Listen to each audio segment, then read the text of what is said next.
చేసుకున్నాము. ఒకటి ఫస్ట్ భాగంలో వచ్చేసి 1-3 చాప్టర్ల వరకు అధ్యాయాల వరకు అన్నమాట.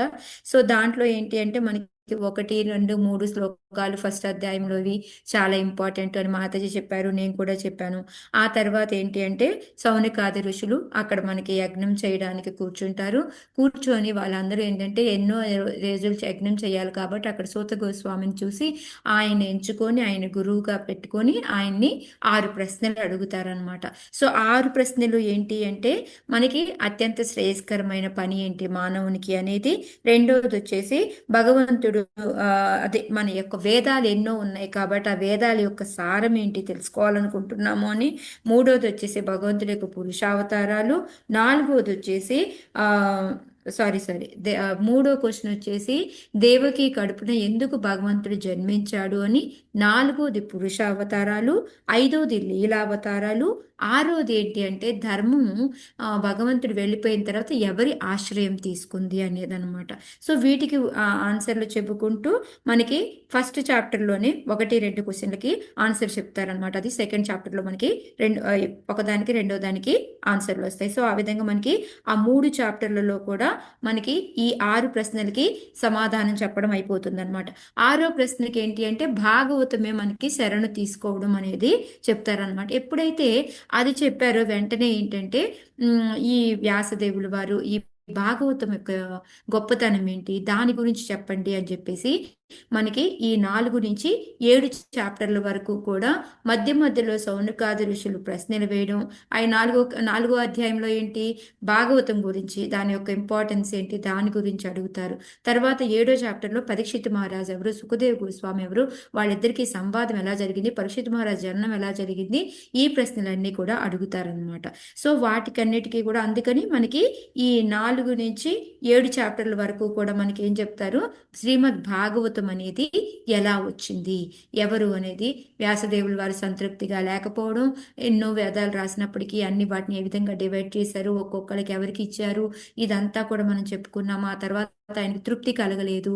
ఆయన ఎప్పుడైతే అలా కూర్చొని ఆలోచిస్తూ ఉన్నాడో నారదుల వారు రావడం, నారదుల వారు ఆయనకి ఈ భాగవతం ఆయన యొక్క సొంత కథ, ఆయన యొక్క కథ చెప్పి భాగవతము అంటే ఈ శ్రవణం చేసినందువల్ల ఏం జరుగుతుంది, ఆయన ఏ విధంగా ఈ మహామునులు వాళ్ళందరూ కూడా ఏమంటారు ఈ చాతుర్మాసంలో వాళ్ళ యొక్క ఆధ్వర్యంలో భాగవతాన్ని ఇదంతా వినడం వలన ఆయనకి ఏ విధంగా జరిగింది, వాళ్ళ మదర్ చనిపోయినా కూడా దాన్ని ఏ విధంగా తీసుకోగలిగారు, ఈ విధంగా ఆయన కథ అంతా కూడా ఆయన జననం గురించి మొత్తం అంతా కూడా చెప్పేసి ఆ తర్వాత ఈ విధంగా నువ్వు భగవంతుడిని పూర్తిగా ఎక్స్ప్లెయిన్ చేయలేదు కాబట్టి నీకు అసంతృప్తి అనేది ఉంది. సో అందుకని నువ్వు భాగవతాన్ని రాయి అని చెప్పేసి ఈ భాగవతాన్ని పరీక్షిత్ మహారాజు సుఖదేవ్ గోస్వామి పరీక్షిత్ మహారాజుకి చెప్పారు అని చెప్పి చెప్తారు. సో వెంటనే వీళ్ళు మళ్ళీ 7వ చాప్టర్లో మళ్ళీ క్వశ్చన్లు అడుగుతారు అనమాట. సౌనకాదృష్టిలో ఎవరి పరీక్షిత్ మహారాజు, ఏం జరిగింది ఏంటి అని. సో అప్పుడు మనకి మిగతా అన్ని కూడా 7-19 చాప్టర్ల వరకు కూడా మనము ఈ పరీక్షిత్ మహారాజు యొక్క జననము, దానికి ముందు ఏం జరిగింది అనేది కూడా మనకి ఎక్స్ప్లెయిన్ చేస్తూ ఉంటారనమాట సూత గోస్వామి. సో ఫస్ట్ ఏంటంటే ద్రోణసూతుని దండనము, ఆయన అశ్వత్థామని పట్టుకోవడము, ఎప్పుడైతే ఆయన బ్రహ్మాస్త్రం వదులుతాడో దాన్ని తీసుకోవడం చేత కాదు. సో అందుకొని అర్జునుడు ఏంటంటే ఆయన బంధించి తీసుకెళ్తాడు, వాళ్ళిద్దరి మధ్యలో వాదనలు జరుగుతాయి, ఇతన్ని దండించాలి అనేసి, మళ్ళీ ద్రౌపదిని దండించవద్దు అని చెప్పి చెప్పడము. సో ఆ తర్వాత ఏంటంటే మధ్యవర్తిగా ఆయనకి కిరీటం తీసేసి ఆయన యొక్క ఏదైతే ఉందో అశ్వత్థామకి ఆ మణిని తొలగించేస్తారన్నమాట. సో ఆ విధంగా ఆయనకి శిక్ష ఇచ్చినట్టు చంపనట్టు అయినట్టుగా అవుతుందన్నమాట. ఆ తర్వాత ఇంకా కృష్ణుడు ఇంక నేను బయలుదేరిపోతాను అని బయలుదేరిపోతూ ఉంటే ఈ అశ్వత్థామ ఎంతో కోపంతో ఏం చేస్తాడు, ఉత్తరా మీదకి బ్రహ్మాస్త్రాన్ని వదులుతాడు లోపల పరీక్షిత్ మహారాజును చంపడానికి. ఆమె మళ్ళీ కృష్ణుడి దగ్గరికి వెళ్ళి ప్రే చేయడము, కృష్ణుడు వెళ్ళి మళ్ళీ పరీక్షిత్ మహారాజును కాపాడము. ఆ తర్వాత బయలుదేరబోతుంటే కుంతి స్తుతి ప్రేయర్స్ అన్ని చదివి కుంతి లేదు ఇంకొన్ని రోజులు ఉండు అని చెప్తే ఆయన ఆగిపోవడము. ఆ తర్వాత మళ్ళీ మనకి 9వ చాప్టర్లో భీష్ముడు ప్రేయస్సు, భీష్ముడి దగ్గరికి వెళ్ళడం, ఎందుకంటే యుధిష్ఠిర మహారాజు ఇంకా ఎంతో సంతృప్తిగా లేడు అతను. సో మళ్ళీ అతన్ని కూడా తీసుకొని భీష్ముడి దగ్గరికి వెళ్ళి భీష్ముడు మళ్ళీ ఆయన కొన్ని ప్రేయస్ భీష్మ స్తుతి ప్రేయస్ చేసి ఆయన భగవంతుడిని చూస్తూ ఆయన కాలు మొదలు వెళ్ళిపోతారనమాట. సో ఆ విధంగా మనకి 9 అవుతుంది. 10 తర్వాత ఏంటి అక్కడి నుంచి ఇంకా మళ్ళీ యుధిష్ఠిర మహారాజు వాళ్ళందరూ కూడా ఎంతో బాగా ఒక పెద్ద సంబరంలాగా పెద్ద ఏమంటారు మనకి దేవుడిది కనుక మనకి తీసుకెళ్తూ ఉంటే ఎలా ఉంటుంది ఆ విధంగా మేళ తాళాలతోటి ఆయనకి వీడ్కోలు చెప్పుకుంటూ ఊరి చివరి వరకు వెళ్ళేసి మిగతా మొత్తం అంతా సైనికుల్ని వాళ్ళందరినీ ఇచ్చి పంపించి కృష్ణాన్ని సాగనంపుతారనమాట. సో అక్కడ వాళ్ళు ఒక్కొక్కరు ఏ విధంగా ఆయన్ని అభినందించారు, ఆయనకి ఆ ఏజ్ ప్రకారంగా వాళ్ళైతే అర్జునుడైతే ఏ విధంగా ఇష్టం, సో ఇవన్నీ కూడా చర్చించుకుంటాం. అది అయిపోయిన తర్వాత మనకి తర్వాత కృష్ణుడు ద్వారకకి చేరడం అనమాట. 11ది కృష్ణుడు ద్వారక చేరడం. సో అక్కడ వాళ్ళందరూ ఏ విధంగా రిసీవ్ చేసుకున్నారు భగవంతుడిని, ఎన్నో రోజుల తర్వాత వచ్చారు, సో వాళ్ళ వీధులంతా ఏ విధంగా అలంకరించారు, అవన్నీ కూడా 11లో అవుతుందన్నమాట. సో తర్వాత 12వ చాప్టర్లో వచ్చేసి మనకి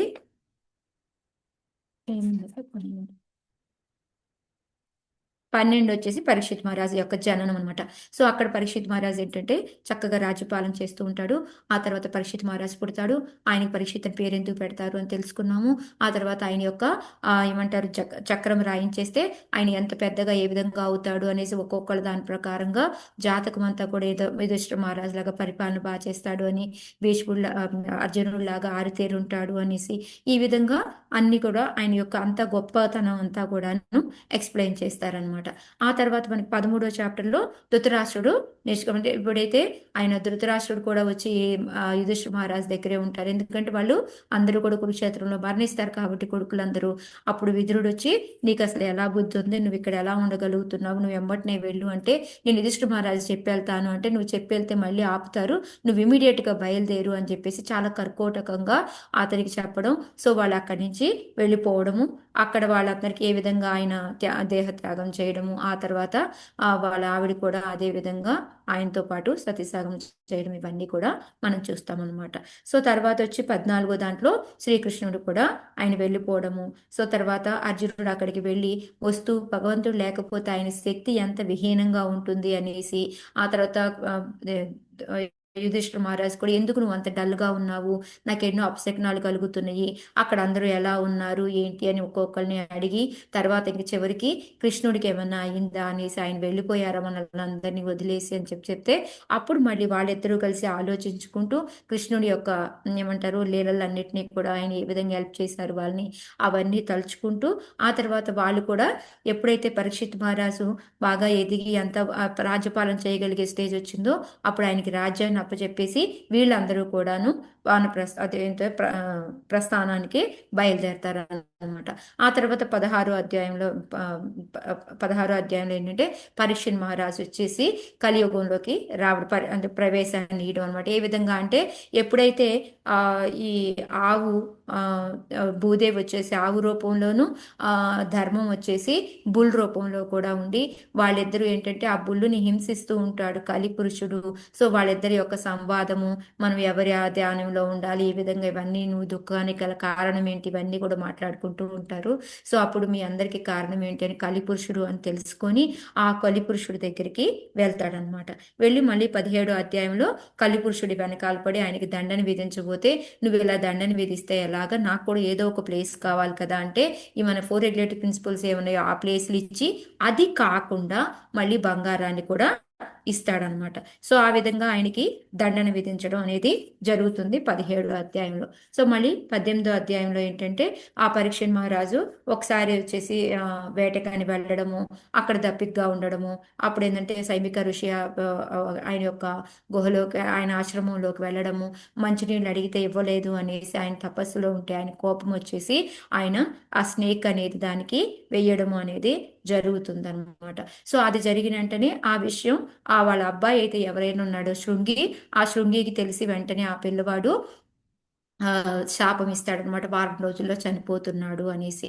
సో ఇదంతా కూడా మనకి దాంట్లో వస్తుంది. సో తర్వాత 19వ అధ్యాయంలో ఏంటంటే ఈ శైమిక ఋషి వెంటనే మెలకు వచ్చిన తర్వాత అయ్యో నువ్వు ఎంత పెద్ద తప్పు చేసావా అని ఆయన కబురు పంపిస్తారు పరీక్షిత్ మహారాజ్కి. సో పరీక్షిత్ మహారాజ్ కూడా పశ్చాత్తాపడతాడు, అయ్యో నేను ఎంత పెద్ద తప్పు చేశాను అనేసి. వెంటనే ఆయన రాజ్యాన్ని అందరినీ వదిలేసి ఆయన గంగానది ఒడ్డు దగ్గరికి వెళ్తాడు. వెళ్ళి నేను ఇప్పుడు ఏంటి అంటే ఏమంటారు, ఆయన అంతటా ఆయన జన్మని త్యాగం చేయాలి అని అనుకుంటాడు అనమాట. అనుకుని అక్కడ ఉన్న ఋషులందరినీ కూడా అడుగుతూ ఉంటాడు. చనిపోయే వాళ్ళు ఏ విధంగా ప్రాయశ్చిత్తం చేసుకోవాలి ఏంటి అని అడుగుతూ ఉంటాడు. అప్పుడే సుఖదేవ గోస్వామి రాడు. ఆయన్ని ఆదరించేసి ఆయన ఆసీనంలో కూర్చోబెట్టుకొని ఆయన ప్రశ్న అడుగుతాడు. సో ఇదంతా కూడా మనకి ఫస్ట్ క్యాంటోలో అవుతుందన్నమాట. ఇప్పుడు సెకండ్ క్యాంటోలో ఏంటి అంటే మనకి స్టార్టింగ్ మనకి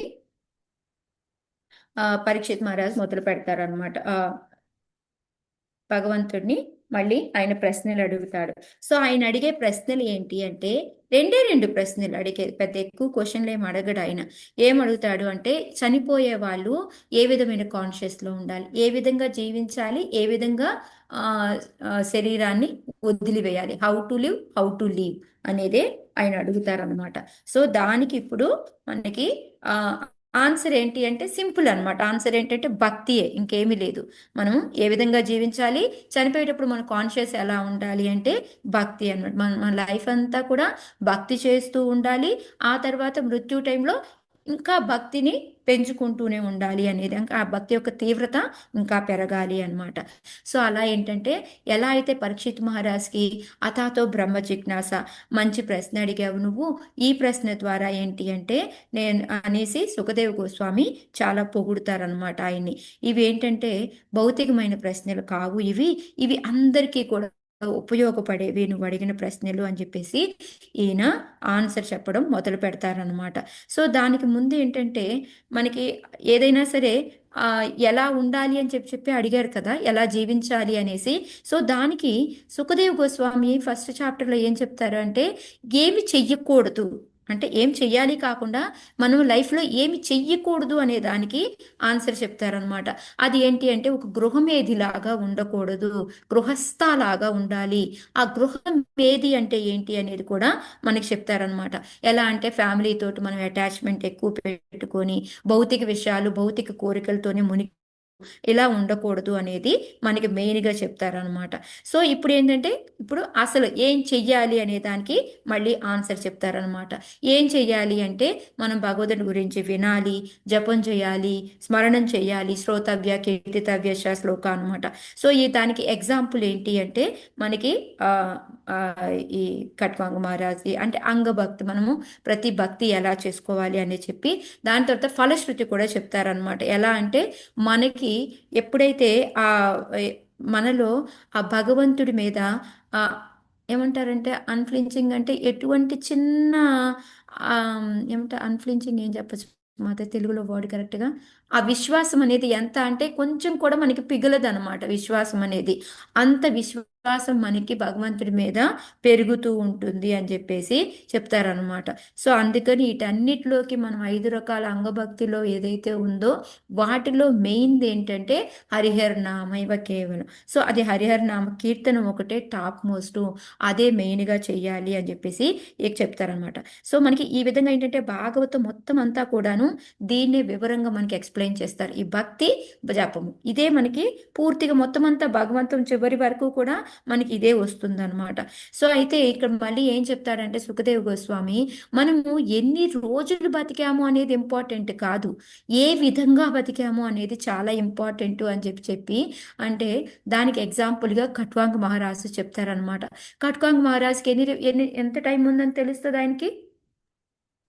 ఒక ముహూర్తం మాతాజీ. ఒక ముహూర్తం అంటే ఎంత?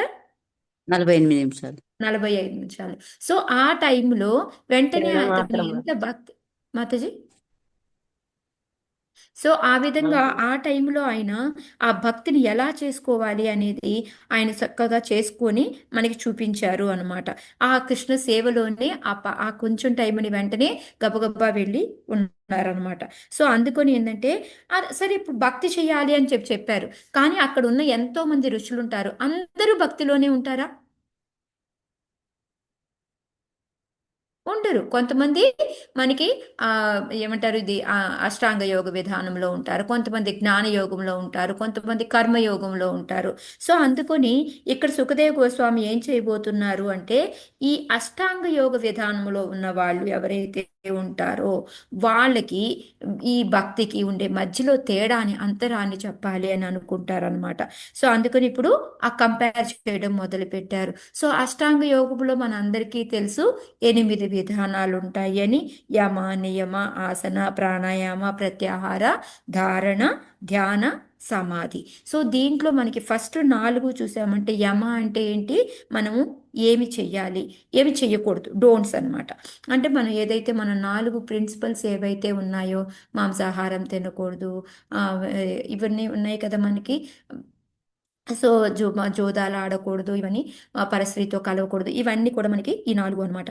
సో నియమాల్లో వచ్చేసరికి ఏం చెయ్యాలి అనేది, సో మన ఏకాదశి ఫాస్టింగ్, జపా చేసుకోవాలి, సాధుసంగ, నామకీర్తన, భాగవత శ్రవణ, ఇవన్నీ కూడా మనకి ఈ 5 అంగాల విగ్రహారాధన, మధురావాస, ఇవన్నీ కూడా వస్తాయన్నమాట. సో నెక్స్ట్ ఆసనాలు ఏంటి అంటే మనం కూర్చునే సిట్టింగ్ పోస్టర్స్ అన్నమాట.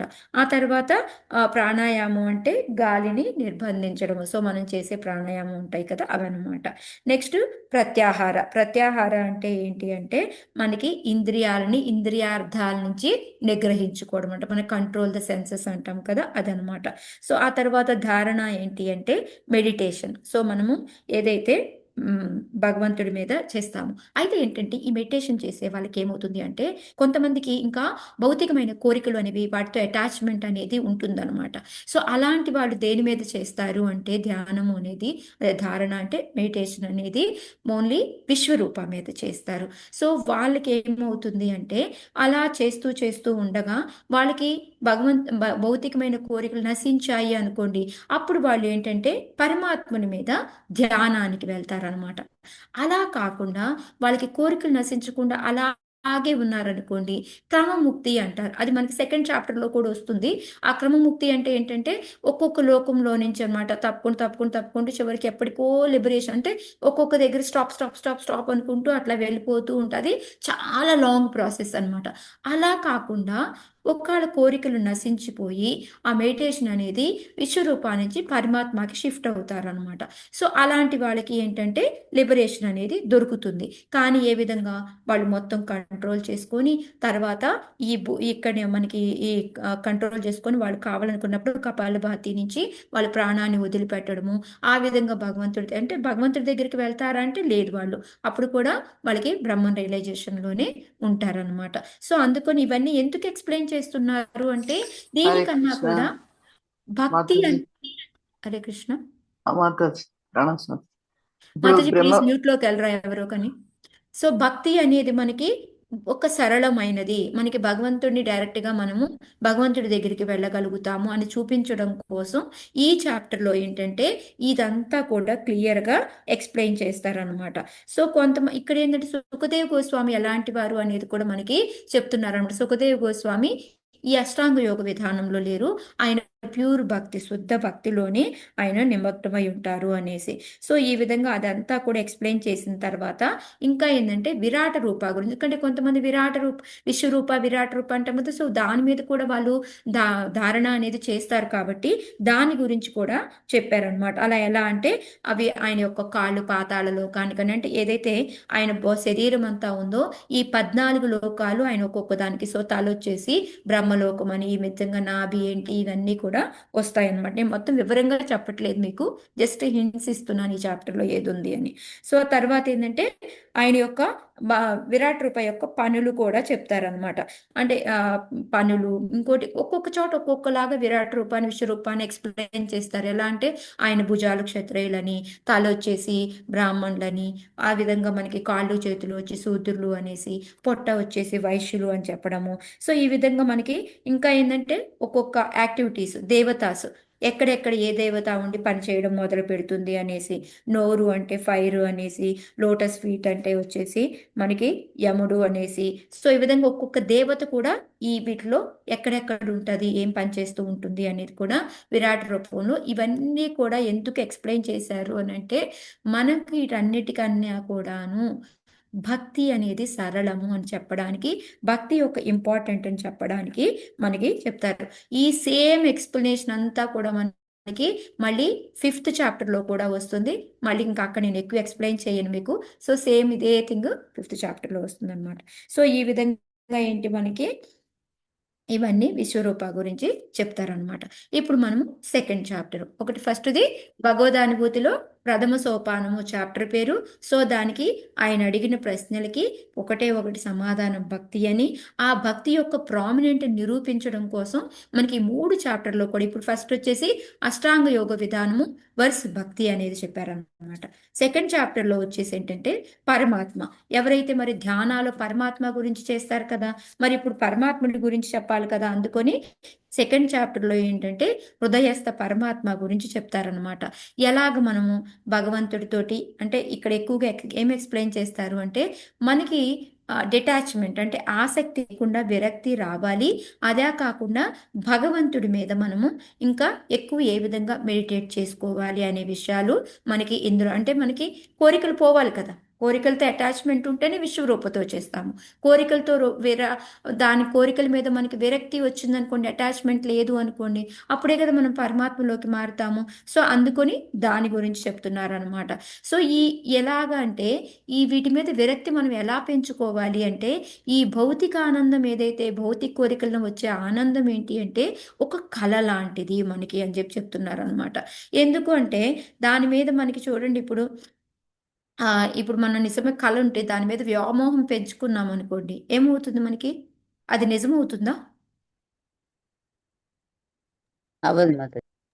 అది నిజం కాదు కదా. లేచిన వెంటనే మనం నిజంగానే అటాచ్మెంట్ పెట్టుకుని నాకు ఈ కళ వచ్చింది చాలా బాగుంది అని అటాచ్మెంట్ పెట్టుకుంటే ఉపయోగం ఏముంటుంది? అక్కడ ఏముండదు. ఇప్పుడు నాకు మొన్న పద్మాక్షి మాతాజీకి మనవరాలు పుట్టింది. ఇప్పుడు మాతాజీ కళ వచ్చింది, నాకు మనవరాలు పుట్టిందని అటాచ్మెంట్ పెంచుకుంది అనుకోండి, దానివల్ల ఏమైనా ఉపయోగం ఉంది? అది కళ, నిజం కాదు అది. సేమ్ అలాగే ఏంటంటే ఈ కర్మకాండ యాక్టివిటీస్ అన్ని కూడాను అవి మనకి ఇంకా మన కర్మ బంధనాల్లో ముంచుతాయి కాబట్టి దానివలన ఏమీ ఉపయోగం లేదు. అందుకొని మనము ఈ కర్మకాండలు కానీ ఈ భౌతిక ఆనందాల్లో కానీ స్వీకరించకూడదు, వాటి మీద మనము విరక్తే తెచ్చుకోవాలి అని చెప్పేసి చెప్తారనమాట. సో దానికి ఎగ్జాంపుల్గా సుఖదేవ్ గోస్వామి ఏం చెప్తారు అంటే మనకి చాలా ఎగ్జాంపుల్స్ చెప్తారు, నేను అన్నీ చెప్పట్లేదు మీకు. ఎట్లా అంటే మనకి చేతులు అనేవి ఉన్నాయి కదా, ఉన్నప్పుడు మనకి ఎందుకు పాత్రలు అవసరం ఏముంది? అలాగే మనకి భూమి ఉంది కదా, మంచాలు కుర్చీలు ఎందుకు అవసరము? చేతులు ఉన్నాయి కదా దిండులాగా పెట్టుకోవడానికి, ఇది సరిపోతుంది కదా. ఆ విధంగా ఏంటంటే ఎండిపోయిన చెట్లు బేడలు ఉన్నాయి కదా, క్లాత్స్ ఎందుకు అవసరము? మనకి మనం మనకి ఏమంటే వృక్షాలు అనేవి ఫుడ్ ఇస్తూ ఉన్నాయి కదా, భిక్షాటన ఎందుకు అవసరము? సో ఈ విధంగా ఏంటంటే మనం ఇవన్నీ చేయాల్సిన పని లేదు. అంటే చెప్పడం ఏంటంటే ఓవరాల్గా ఇక్కడ మనకి భగవంతుడి మీద శరణు పొంది భక్తి చేసుకుంటే సరిపోతుంది. వాటితో అటాచ్మెంట్ ఎక్కువ పెంచుకోవాల్సిన పని లేదు. మనకు కావాల్సినవన్నీ కూడా భగవంతుడు ఇస్తున్నాడు, మనం కొత్తవి కావాలని కోరుకోవాల్సిన అవసరం లేదు అని మెయిన్గా మనకి ఇక్కడ చెప్పడం అనమాట. అంతే, ఇంకా అంతకు మించి. సో అందువల్ల ఏంటంటే మనకి ఏ అయితే అవసరాలు ఉన్నాయో వాటిని ఎంత మినిమైజ్ చేసుకోగలిగితే, ఎంత తగ్గించుకోగలిగితే అంత మంచిది.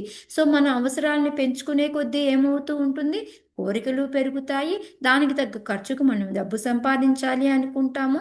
సో అందుకని ప్రపాదుల వారు ఎప్పుడు ఏం చెప్తారు? Simple living, high thinking. సరళంగా ఉండాలి, మన ఆలోచన గొప్పగా ఉండాలి అని చెప్తూ ఉంటారు కదా. సో ఆ విధంగా అనమాట. సో ఎందుకని ఇక్కడ మనకి ఏంటంటే ఓవరాల్గా ఏం చెప్పారు? ఇంద్రియ తృప్తి కోసం మనం పాకులాడకూడదు. మనకి కావలసినవి ఏవైనా కూడా భగవంతుడి సేవకు ఉపయోగించేవైతే వాటి కోసం పాకులాడచ్చు, కానీ మన ఇంద్రియ తృప్తి కోసం కాదు అనేది మనకి ఇక్కడ చెప్పారనమాట. సో నెక్స్ట్ పరమాత్మ. సో కర్మకాండ కూడా పనికిరాదు, అది కూడా వేస్ట్ అని తేలింది. ఇంకా నెక్స్ట్ పరమాత్మ రియలైజేషన్. పరమాత్మలో మెడిటేషన్ చేస్తూ ఉంటే అదేమవుతుంది అనేది పరమాత్మ గురించి ఇక్కడ ఎక్స్ప్లెయిన్ చేస్తారనమాట. ఆయన 8 ఇంచెస్ సైజులో ఉంటారని, అందమైన శరీరం ఉంటుంది అనేసి, ఆయన 4 చేతులతో శంఖ చక్ర గదా పద్మతో ఉంటారు అని, కౌస్తుభమణి ధరించి ఉంటారు అనేసి, ఆయన గార్మెంట్స్ ఆయన వేసుకున్న వస్త్రాలు ఎలా ఉన్నాయి, ఆయన దండ ఎలా ఉంది, ఇవన్నీ కూడా చెప్తూ ఉంటారనమాట. సో ఎప్పుడైతే ఈ అడ్వాన్స్ భక్తి ఉన్న వాళ్ళు ఉంటారో వాళ్ళు ధ్యానం అనేది మనకి పరమాత్మ మీద చేస్తారు. ఆ అడ్వాన్స్ అవ్వకుండా మెటీరియల్ అటాచ్మెంట్స్తోనే ఉంటారు. వాళ్ళు వచ్చేసి వాళ్ళు విశ్వరూప మీద లేకపోతే మనకి విరాట్ రూప మీద ధ్యానం చేస్తారు అనేది ఇక్కడ మనకి చెప్తారనమాట. సో అది చెప్పి మళ్ళీ అష్టాంగ యోగా ఏంటంటే చాలా కష్టతరంగా ఉంటుంది. ఇందాక నేను చెప్పాను కదా మీకు, ఎలా అంటే వాళ్ళకి ఆ సిద్ధులు వస్తాయి, లేకపోతే కోరికల కోసము వాటిని చేస్తూ ఉంటారు. ఆ తర్వాత కూడా వాళ్ళు ఆ శరీరాన్ని వదలమనడం ఎంతో కష్టంగా వాళ్ళు కపాలభాతి దాకా కంట్రోల్ చేసుకుంటూ పోయి అప్పుడు వదలడము. సో అది వదిలిన తర్వాత కూడా భగవంతుడు ఏమైనా డైరెక్ట్గా కలుస్తారా అంటే అది కూడా లేదు. సో ఇవన్నీ అదొక పెద్ద కష్టమైన పెద్ద పనిలాగా ఉంది. సో దీనికన్నా కూడాను చాలా ఈజీ ఏంటి అంటే భక్తి అనేది అన్నిటికన్నా కూడా బెస్ట్ మార్గము అని చెప్పేసి ఇక్కడ ప్రతిదీ కర్మకాండతో పోల్చి చెప్పారు.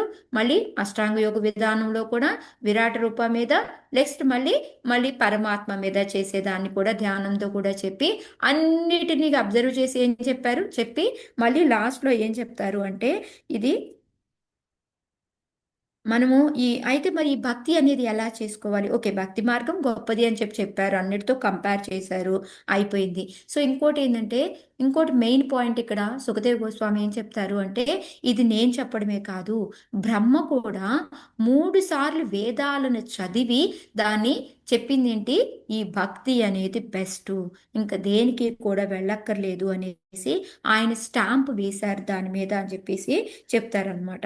సో అందుకని ఏంటంటే మనం భగవంతుని గురించి ఎట్లా భక్తి చేయాలి అంటే భగవంతుని గురించి వినాలి, అర్థం చేసుకోవాలి, ఆ చెప్పిన దాన్ని మనం పాటించాలి. సో ఈ విధంగా మనము భక్తిలో ముందుకు వెళ్తాము అని చెప్పి. సో అలా చేస్తూ ఉంటే ఏంటి అంటే ఒక భక్తి అనేది ఒక సుమంగళకరమైనది, అంతేకాకుండా మనలో రతి ప్రేమ భక్తి అనేది కూడా మనకి కలుగ చేస్తుంది అని చెప్పేసి చెప్తూ ఉన్నారనమాట.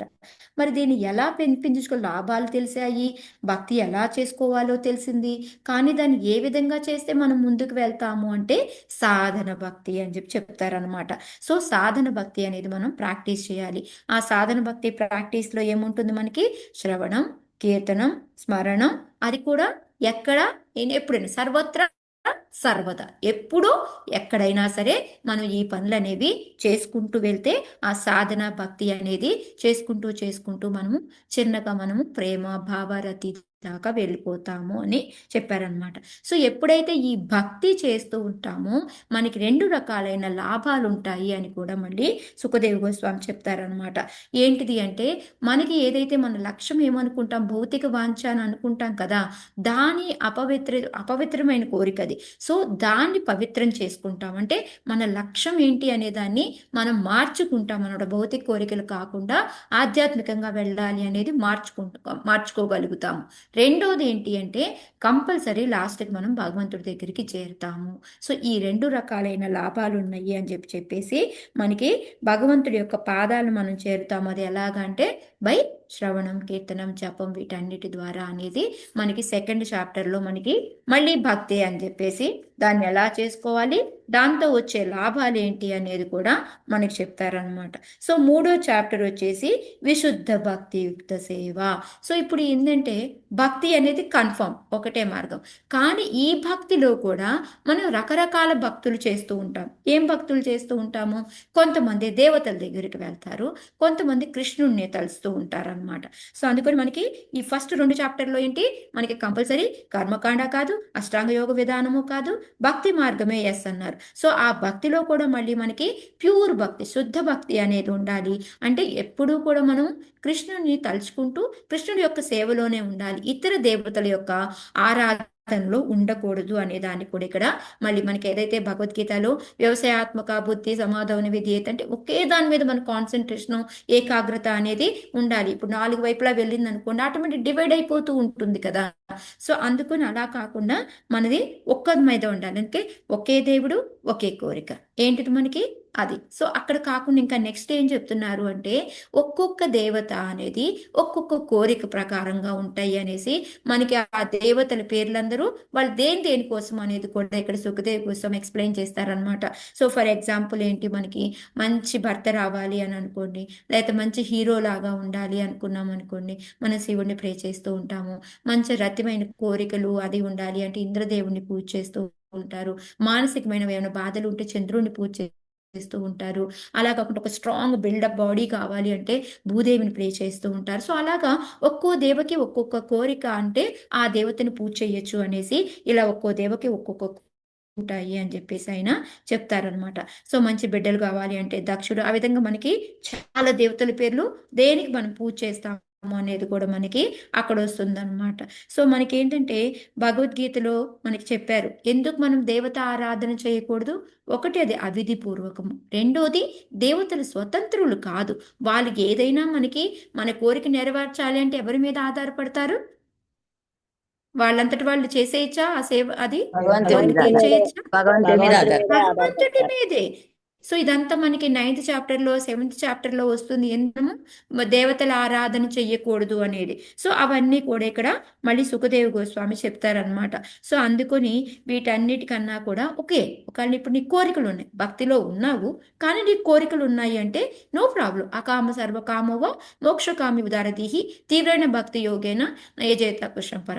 సో అలా ఏంటంటే నీకు కోరికలున్నా, మోక్షం కావాలి అన్నా, నీకు ఏ కోరికలు లేకపోయినా ఏ విధమైనా పర్వాలేదు, నువ్వు డైరెక్ట్గా భక్తే చెయ్యి, కృష్ణుడు భక్తే చెయ్యి అని చెప్పేసి ఒక్కొక్క కోరిక ఒక్కో దేవత దగ్గరికి వెళ్ళక్కర్లేదు. నువ్వు డైరెక్ట్గా భగవంతుడికే చెయ్యి. ఎందుకంటే దేవతలందరూ కూడా భగవంతుడి మీదే ఆధారపడతారు. వాళ్ళకి స్వతంత్రత అనేది లేదు అనేది చెప్తారనమాట. సో ఈ విధంగా ఏంటి ఆయన ప్రూఫ్ చేసేస్తారు. విశుద్ధమైన భక్తి కృష్ణుడి మీదే చేసుకోవాలి అనేది చేస్తారనమాట. ఇది అయిపోయిన తర్వాత ఇక్కడ ఏంటంటే ఈ సూత గోస్వామిని సౌనికాది ఋషులు అయ్యో మాకు ఇంకా ఇంకా వినాలని ఉంది, ఇంకా చెప్పండి మాకు దీని గురించి, శ్రీమద్ భాగవతం గురించి అని చెప్పేసి వాళ్ళు ఇంకా అడుగుతారనమాట. ఎట్లా అంటే వాళ్ళు చెప్తారు ఇంకా వినాలి అనే ఇంట్రెస్ట్ ఉంది, దానికి కొన్ని లాభాలు కూడా చెప్పాలి కదా, ఎందుకు వినాలనుకుంటున్నాము. ఇప్పుడు మన దగ్గరికి ఎవరైనా వచ్చారనుకోండి, ఇది చెప్పమని అన్నారనుకోండి, వాళ్ళ ఇంట్రెస్ట్ ఏంటి అనేది తెలుసుకుంటాం కదా, ఎంత ఉత్సుకతతో ఉన్నారు అనేది. అలాగే ఈ సౌనికా దృష్టిలంతా కూడాను వాళ్ళు చెప్పడం మొదలు పెడతారనమాట. ఆయుర్హరతి వైపుంసం శ్లోక ఉంది కదా, ఎలా అయితే భగవంతుడి మనం ఈ భగవంతుడి యొక్క కథలు వినడంలో మనం టైం ఉపయోగించుకోలేదనుకోండి, మన టైం అనేది సూర్యుడు సూర్యం అస్తమించినప్పుడు, సూర్య ఉదయం అయినప్పుడు ఏంటంటే మనం ఒక డే అనేది ఆయుష్ తగ్గిపోతూ ఉంటుంది అనమాట. అదే మనము ఈ టైంని భగవంతుడి యొక్క కథలు వినడంలో, భగవంతుడి యొక్క సేవ చేయడంలో వినియోగించాము అనుకోండి, మనకి వాళ్ళలాగా ఆయుష్ అనేది తగ్గిపోదు అని చెప్పేసి. ఎందుకు ఇంకా మనం భగవంతుడి దగ్గరికి వెళ్ళడానికి ఇంకా టైం తగ్గించుకుంటున్నాం అంటే ఏంటి, మనకు ఆయుష్ అనేది ఇంకా పెరుగుతూ ఉంటుంది అనమాట. సో అందుకని ఇక్కడ మన టైం అనేది హరించదు అని చెప్పేసి మనకి ఆ శ్లోకాన్ని ఇక్కడ చెప్తారనమాట. సో అక్కడ కృష్ణుడి యొక్క కథలని చర్చించడం కానీ వినడం కానీ ఎవరైతే చేస్తూ ఉంటారో వాళ్ళకి కాలం హరించదు, ఎవరైతే చేయకుండా ఉంటారో వాళ్ళ యొక్క కాలాన్ని హరిస్తూ ఉంటుంది సూర్యుడు ఉదయించినప్పుడు అస్తమించినప్పుడు అని చెప్పి చెప్తారనమాట. ఇది చాలా ఇంపార్టెంట్ మనకి, అందుకే నేను మళ్ళీ రెండోసారి కూడా రిపీట్ చేస్తున్నాను. సో ఇక్కడ ఏంటంటే ఎవరైతే మనం ఇప్పుడు ఈ చాలా సార్లు ఇంతకుముందు మనము ఆ శ్లోకాసు ఎవరైతే భగవంతుడి యొక్క కథలు విన్నారో వాళ్ళ చెవులు ఏంటి అంటే పాము చెవులు లాంటివి అనేసి, ఈ కన్నులతో భగవంతుడి యొక్క దర్శనం ఎవరైతే తీసుకోరో వాళ్ళ ఏంటంటే నెమలిపించంలోని కన్నులు లాంటివి అనేసి, చేతులు ఉండి కూడా భగవంతుడికి సేవ చేయలేదు అనుకోండి, అవి ఎంత అలంకరించి ఉన్నప్పటికీ కూడా చనిపోయిన శవం చేతులు లాంటివి అనేసి, అంటే ఉపయోగం లేవు అనమాట. సో ఈ విధంగా ఏంటంటే కాళ్ళుండి భగవంతుడి యొక్క దర్శనానికి వెళ్ళలేదు అనుకోండి, మనం శవం లాగా. సో ఈ విధంగా ఏంటంటే మనకి ఒక ఈ అవయవాలన్నీ ఉండి కూడా భగవంతుడి యొక్క కథ లీలలు వినడము, శ్రవణం చేయడము, చర్చించడము, భగవంతుడి యొక్క సేవ చేయకపోవడము, ఏదైతే మనం ఆ భగవంతుడికి ఆఫర్ చేసిన తులసిని మనం స్మెల్ చేయలేకపోవడము, ఇవన్నీ వేటితో సమానము అనేది మనకి మొత్తం కూడా అక్కడ 20 నుంచి 25 శ్లోకాల వరకు కూడా ఇది ఎప్పుడు చెప్పుకుంటామని చాలా ఇంపార్టెంట్ అని కూడా. సో అవన్నీ కూడా మనకి చెప్తారనమాట. మనకి తల ఉంటుంది, భగవంతుడి ముందు కనుక శిరస్సు ఉంచి నమస్కారం చేయకపోతే ఇది మోయలేని బరువు లాంటిది అనమాట, అంతకు మించి ఉపయోగం లేదు. ఒక పెద్ద మోపు మోస్తుంటే ఎలా ఉంటుంది మనకి, అంత బరువు లాంటిది తప్ప ఇంకా ఉపయోగం లేదు అని చెప్పేసి. సో హరినామ కీర్తన కనుక ఎవరైతే చెయ్యలేకపోతారో వాళ్ళ హృదయం ఏంటంటే ఇనప హృదయం లాంటిది అని చెప్పేసి. సో ఈ విధంగా ప్రతి ఒక్క అవయము భగవంతుడి సేవ చేయకపోతే ఏ విధంగా నిరుపయోగము అనేది ఇక్కడ మనకి చెప్పి, సో మనం ఎప్పుడు కూడా భగవంతుడి యొక్క జపము, కీర్తన, మరణము వీటన్నిటిలోనే చెయ్యాలి, చెయ్యకపోతే వేస్ట్ అనేది మనకి ఇక్కడ సుఖదేవ్ గోస్వామి చెప్తారనమాట. సో ఇప్పుడు పరీక్షిత్ మహారాజ్ ఏంటంటే ఎంతో ఆనందం వస్తుంది ఆయనకి. ఆనందం వచ్చి ఇంకా మాట్లాడండి, నాకు ఈ భాగవతం గురించి ఇంకా చెప్పండి అని చెప్పేసి ఆయన చెప్తారనమాట. సో ఇప్పుడు మనకి 4th చాప్టర్లో మనకి స్టార్ట్ అవుతుంది. ఇది సృష్టి క్రమము అనమాట. సో ఇక్కడ ఏంటంటే పరీక్షిత్ మహారాజ్ ఏంటంటే ఇక్కడ సూత గోస్ మనకి 2 కన్వర్సేషన్ జరుగుతున్నాయి. ఎవరెవరే చెప్పండి, ఒకవైపు ఎవరిది ఒకవైపు ఎవరిది జరుగుతుంది? సౌనకాదృశులు సూత గోస్వామి, యా పరీక్షన్ మహారాజు సుఖదేవ గోస్వామి. యా ఇక్కడ పరీక్షిత్ మహారాజ్ ఏం చెప్తున్నారు, సుఖదేవ్ గోస్వామిని నాకు ఇంకా వినాలనుంది, ఇంకా చెప్పండి అని చెప్పేమో ఇక్కడ అడుగుతున్నారు. అక్కడ సౌనికాదృశులు ఏం అడుగుతున్నారు, ఈ భాగవతం అనేది వింటూ ఉంటే ఇంకా మాకు ఏంటంటారు ఆయు అనేది తగ్గదు, ఇంకా మాకు ఎంతో ఆనందంగా ఉంది, ఇంకా చెప్పండి అని చెప్పి చెప్తూ ఉన్నారనమాట. సో అందుకొని సూత గోస్వామి ఏంటంటే వాళ్ళ ఇద్దరి మధ్యలో జరుగుతున్న సంవాదాన్ని ఇంకా పొడిగించి వాళ్ళకి చెప్తూ ఉన్నారనమాట. సో ఇప్పటి వరకు ఉన్న 3 చాప్టర్లో ఏంటి మనకి మెయిన్గా చెప్పింది, విశుద్ధ భక్తి అనేది ఒక్కటే అత్యుత్తమైన మార్గము, సరళమైన మార్గము అనేసి, మిగతావన్నీ కూడా ఎలా కాదు అని నిరూపించారు.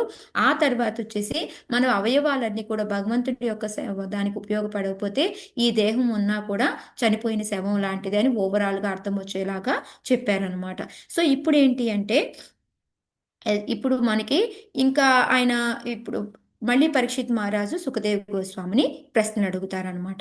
ఏం ప్రశ్నలు అడుగుతారు అంటే డైరెక్ట్గా ఆయన రాసలీల లాంటివి అడగరు. నేను భగవంతుడి గురించి వినాలి అన్నావు కదా, ఎన్నో టాపిక్స్ ఉన్నాయి భగవంతుడి గురించి వినడానికి. అయితే దాంట్లో నేను ఫస్ట్ ఏం వినాలనుకుంటున్నానంటే భగవంతుడు ఏ విధంగా ఈ సృష్టి స్థితి లయ అనేది చేస్తారు అనేసి వినాలి అని అనుకుంటున్నాను అంటారనమాట. సో ఇక్కడ ఏంటి, ఆయన డైరెక్ట్గా జంప్ చేసి రాసలీలలోకి వెళ్ళలేదు.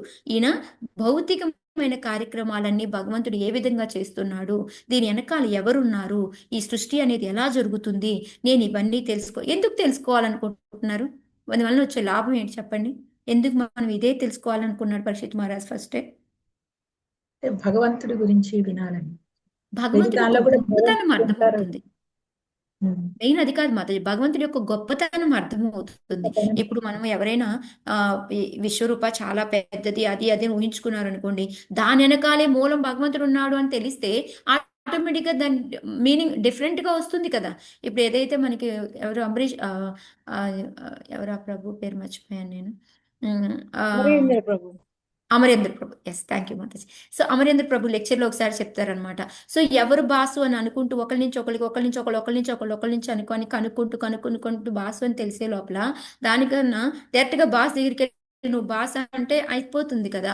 సో అదే విధంగా ఏంటంటే ఇక్కడ డైరెక్ట్గా భగవంతుడి యొక్క గొప్పతనాన్ని ఫస్టే తెలుసుకుంటే ఇంక ఎవరు గొప్ప ఎవరు అని తెలుసుకోవాల్సిన అవసరం ఉండదు. కాబట్టి మనకి కూడా ఆయన యొక్క గొప్పతనం తెలిసి మనం ఎందుకు భక్తి చేయాలి ఆయనకి అనేది కూడా అర్థమవుతుంది. కాబట్టి ఇక్కడ అందుకొని ఆయన అడిగారు అనమాట. సో ఏమంటే నీలాంటి సుఖదేవ్ గోస్వామిని పొగుడుతున్నారనమాట, నువ్వు చాలా భక్తుడివి, పాండిత్యం తెలిసిన వాడివి, సో అందుకొని ఏంటంటే నీలాంటి వాళ్ళు చక్కగా దీని గురించి మనకి చెప్పగలుగుతారు. సో అందుకొని నాకు భగవంతుడి యొక్క సృష్టి స్థితి లయలు అనేవి ఎలా చేస్తారో దాని గురించి నాకు వివరంగా చెప్పు అని చెప్పేసి చెప్తారనమాట. దానికి సుఖదేవ్ గోస్వామి చాలా ఆనందపడతారు. ఎందుకు ఆనందపడతారు, ఎవరైనా భగవంతుడి గురించి మాట్లాడాలి అంటే భక్తులకి ఎంతో ఆనందం అనమాట. సో అందుకొని సుఖదేవ్ గోస్వామి ఏంటంటే భగవంతుడికి ఫస్ట్ వందనం అర్పిస్తారు. ఎందుకంటే భగవంతుడి గురించి మాట్లాడాలి కాబట్టి ఆయన యొక్క ప్రేయర్స్ చేసి ఆయన్ని మనకి మెర్సీ ఇవ్వమని చెప్పి తర్వాత ఇప్పుడు ఎలా అయితే మన గురువుని ప్రే చేసుకొని మనం క్లాస్ మొదలు పెడతాము, ఆ విధంగా సుఖదేవ్ గోస్వామి కూడా ఏంటంటే భగవంతుడి గురించి చెప్పడం మొదలు పెడతారనమాట. సో భగవంతుడు ఎలాంటి వారు అంటే ఆయన యొక్క ఏమంటారు భగవంతుడు ఇన్కన్సిబుల్ అంటే ఆయన దివ్యమైన కర్మల అద్భుతాలు అని చెప్పేసి అది పరీక్షిత్ మహారాజ్ కూడా చెప్తారు. అవి మనం అర్థం చేసుకోలేము, మీలాంటి వాళ్ళు చెప్తే తప్ప నాకు అర్థం కాదు, అందుకొని మీరే చెప్పండి అని ఆయన అడుగుతారు. ఇప్పుడు సుఖదేవ్ గోస్వామి కూడా అదే చెప్తున్నారు, ఆయన దివ్యమైన కర్మలన్నీ కూడా అద్భుతంగా ఉంటాయి అని చెప్పేసి.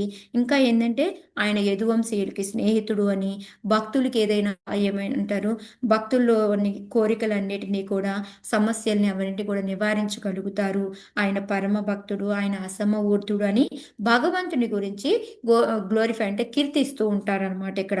సో ఎలా అయితే శ్రవణం, కీర్తనం, స్మరణం, దర్శనం, వందనం, అర్చనం ఈ విధంగా చేసి మనం ఏంటంటే మనలో ఉన్న సమస్త పాపాలన్నిటినీ కూడా మనం మరి ఎట్లా అంటే ఇవన్నీ చేస్తూ ఉంటే ఒక్కోసారి కొంచెం కొంచెం కాదు, ఒక్కసారిగా ప్రక్షాళన అయిపోతాయి. ఆ విధంగా భగవంతుడి యొక్క గొప్పతనాన్ని ఆయన చెప్తూ ఉంటాడనమాట. సో ఎవరైతే భగవంతుడి యొక్క పాదాలు ఆశ్రయిస్తారో వాళ్ళకి ఏంటంటే ఈ సమస్తం ఇక్కడ ఏదైతే మనం ఈ భౌతిక అంతాల్లో ఉన్నామో ఇక్కడున్న ఏమంటారు అపవిత్రతను తొలగించుకొని మనం పవిత్రులం కాగలుగుతాము. అదేంటంటే ఎలాంటి వారైనా వాళ్ళు భక్తులు అవ్వచ్చు, అభక్తులు అవ్వచ్చు, మేబీ భగవంతుడి నమ్మని వాళ్ళ ఆస్తికులు అవ్వచ్చు, ఎలాంటి వాళ్ళైనా సరే భగవంతుడి యొక్క పాదాలు ఆశ్రయించారు అంటే వాళ్ళకి తప్పకుండా ఏమంటారు ప్రక్షాళన అనేది జరుగుతుంది, పవిత్రులు అనేది అవుతారు అనేది చెప్తారనమాట. ఆ తర్వాత ఇంకా ఏం చెప్తున్నారంటే భగవంతుడే వేదాలు కానీ, ధర్మశాస్త్రాలు కానీ, తపస్సు కానీ అవన్నీ కూడా సాక్షాత్తు భగవంతుడి రూపాలే అవి అని చెప్పి కూడా చెప్తూ ఉన్నారనమాట. అంతేకాకుండా అందరి హృదయాల్లో పరమాత్మ రూపంలో ఆయన ప్రతి ఒక్కళ్ళలో ఉంటారు అని చెప్పి మనందరినీ కూడా భగవంతుడితో ఈక్వల్ ఎప్పుడూ కాదు, మనం భగవంతుడి యొక్క అంశాలు, అంశ అని కూడా చెప్పొచ్చు అనమాట.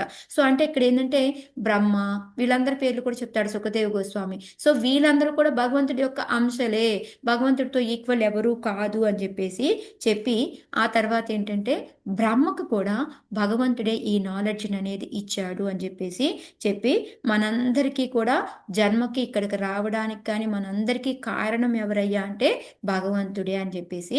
సో ఈ విధంగా సృష్టి క్రమానికి సంబంధించిన ప్రశ్నలు ఆయన అడగడము, ఈయన సుఖదేవ్ గోస్వామి భగవంతుడిని గ్లోరిఫై చేస్తూ ఆయన యొక్క గొప్పతనాన్ని ప్రే చేస్తూ ప్రతి ఒక్క శ్లోకాకి కూడా నేను గౌరవంతో నీకు వందనాలు అర్పిస్తున్నాను, నేను గౌరవంతో వందనాలు అర్పిస్తున్నాను అంటే ఇక్కడ ఆల్మోస్ట్ 20 శ్లోకాలు ఎన్నో ఉంటాయి.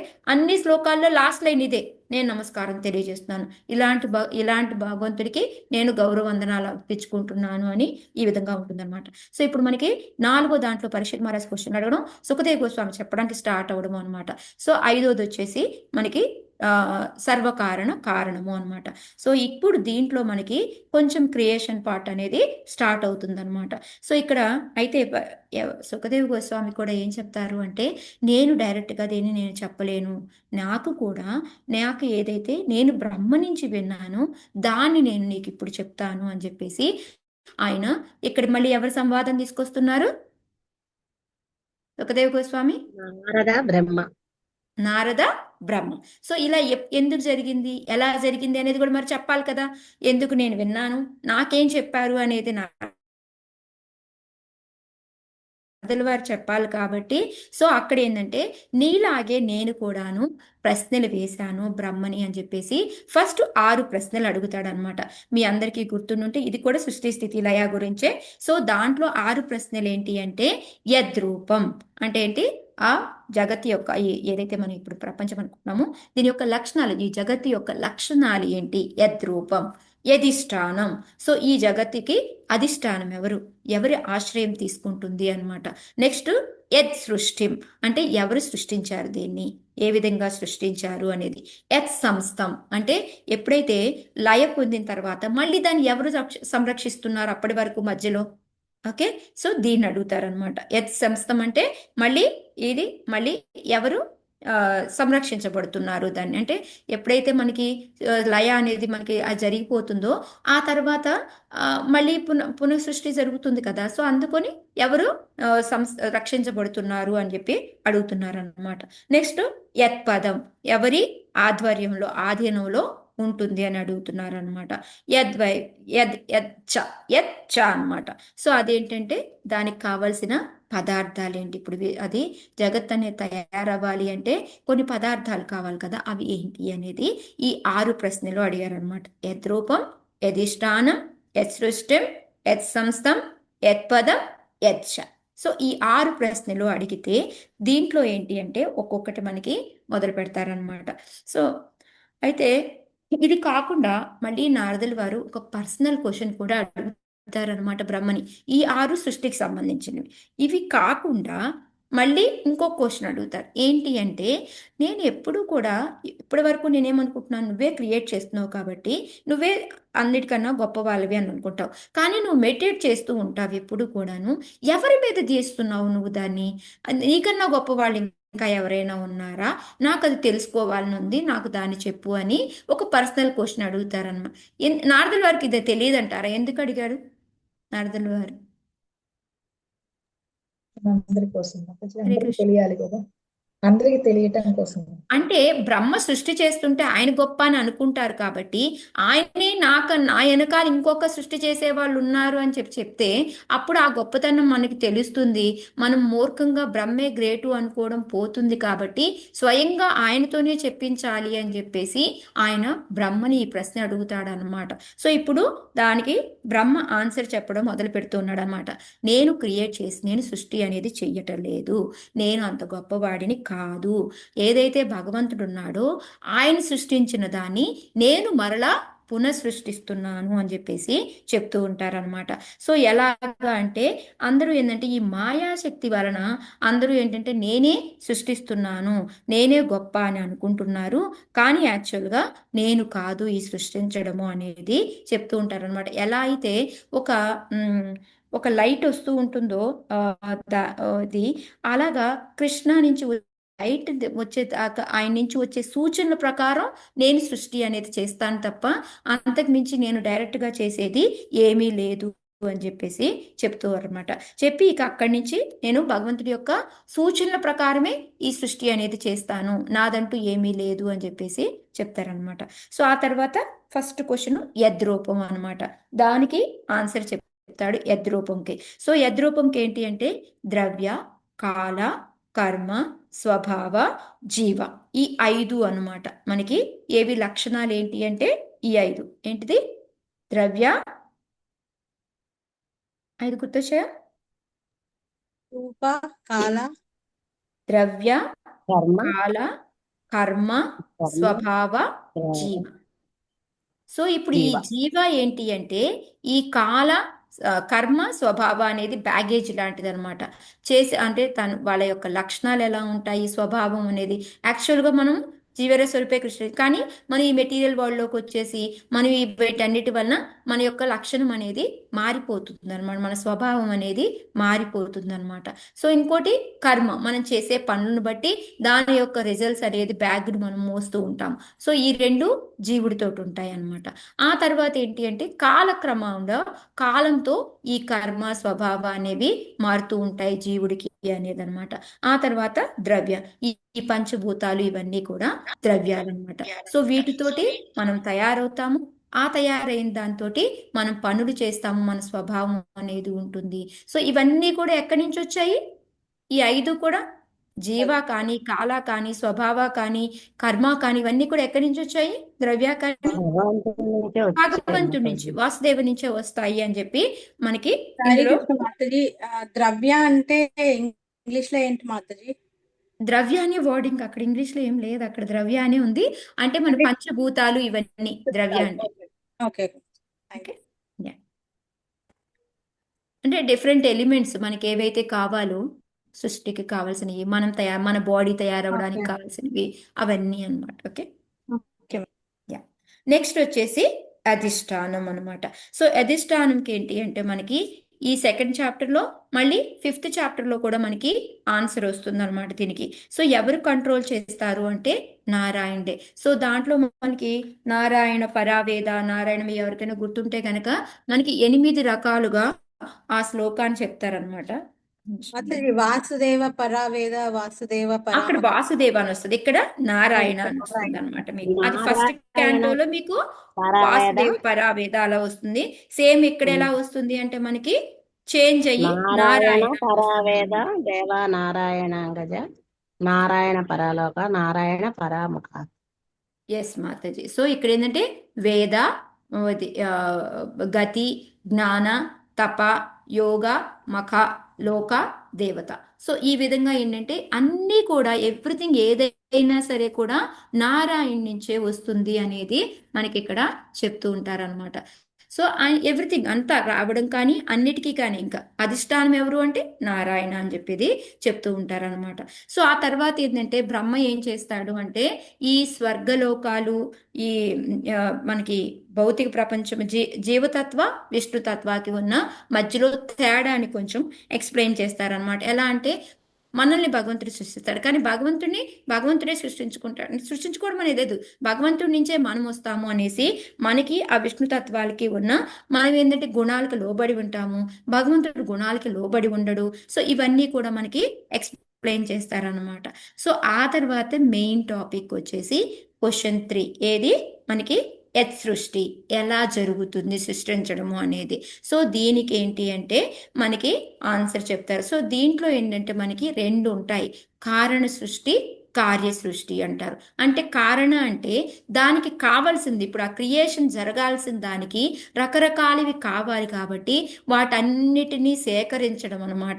ఎలా అయితే మనం ఒక సూపర్ మార్కెట్కి ఒక కూర వండుకోవడానికి వెళ్తే అక్కడ ఒకటి ఉంటాయి, మొత్తం అన్ని పుక్ చేసుకొని తీసుకొని ఒక చోటకి చేర్చుకుంటాం కదా. సో అదే విధంగా ఇక్కడ ఏంటి అంటే కారణ సృష్టి కార్య సృష్టి అనమాట.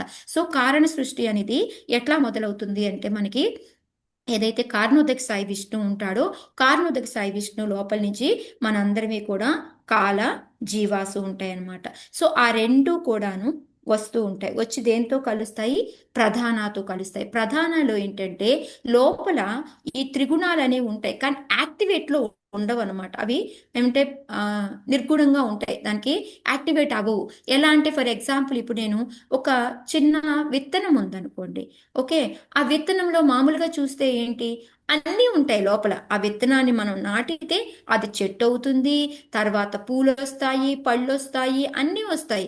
కానీ ముందు ఆ సీడ్ ఫామ్ లో ఉన్నప్పుడు ఏంటి ఇవన్నీ ఉంటాయి లోపల, దాని లోపల ఇమిడి, కానీ మనకు కనిపిస్తాయా?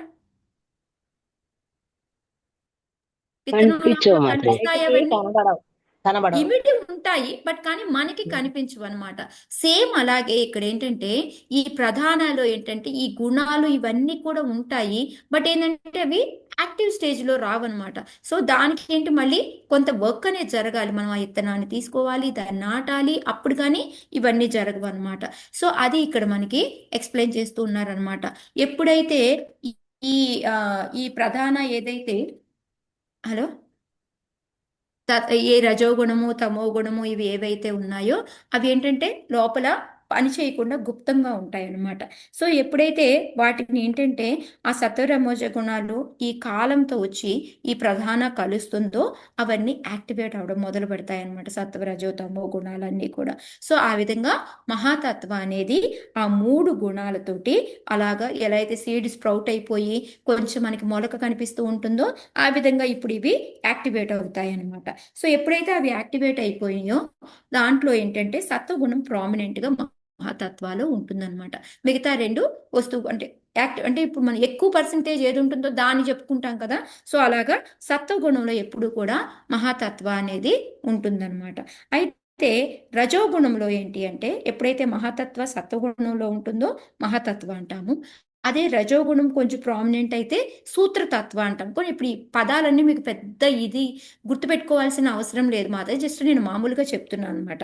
అదే తమో గుణంలో ఉన్నప్పుడు అహంకారం వస్తుంది, అంటే మహాతత్వ ఒక్కొక్క గుణంలో ఉన్నప్పుడు ఒక్కోటి వస్తుందో అనమాట. సో ఎప్పుడైతే తమో గుణంలో ఉంటుందో అప్పుడు మహాతత్వ అహంకారం బయటకు వస్తుంది అనమాట. సో అహంకారం ప్రామినెంట్ గా ఏ గుణంలో ఉంటుంది మనకి? రజోగుణంలో అహంకారం తమో గుణం మాతాజీ. తమో గుణం. ఏం చెప్పాను నేను? మహాతత్వ అనేది సత్వగుణంలో ఉంటే మహాతత్వ, మాక్సిమం గా సత్వగుణం. సో మహాతత్వ ఏంటంటే రజోగుణం ప్రామినెంట్ అయింది అనుకోండి, అప్పుడు ఏంటంటే సూత్రతత్వ వస్తుంది అనమాట. అదే గనక అంటే దేవతలు రావడం ఈ విధంగా. సో అదే కాకుండా మనకి తమో గుణం ప్రామినెంట్ గా ఉందనుకోండి, అహంకారం బయటకు వస్తుంది. సో ఈ అహంకారం ఏంటంటే మామూలుగా తమో గుణంలోనే ఉంటుంది, కాకపోతే అది కూడా మళ్ళీ ఫ్లక్చువేట్ అవుతూ ఉంటుంది తమో గుణంలో కూడా. అంటే ఇప్పుడు ఎలా అంటే ఒక సింపుల్ ఎగ్జాంపుల్ చెప్పి, ఒక దొంగ ఉన్నాడు అనుకోండి, ఆ దొంగ ఏం చేస్తాడు చెప్పండి? ఎప్పుడైనా అతనికి దొంగిలించిన డబ్బు ఉంటుంది, సో దాన్ని సమంగా పంచుతాడు దొంగలందరికీ. అంటే అప్పుడు ఏం గుణం పనిచేస్తున్నట్టు ఆయనకి?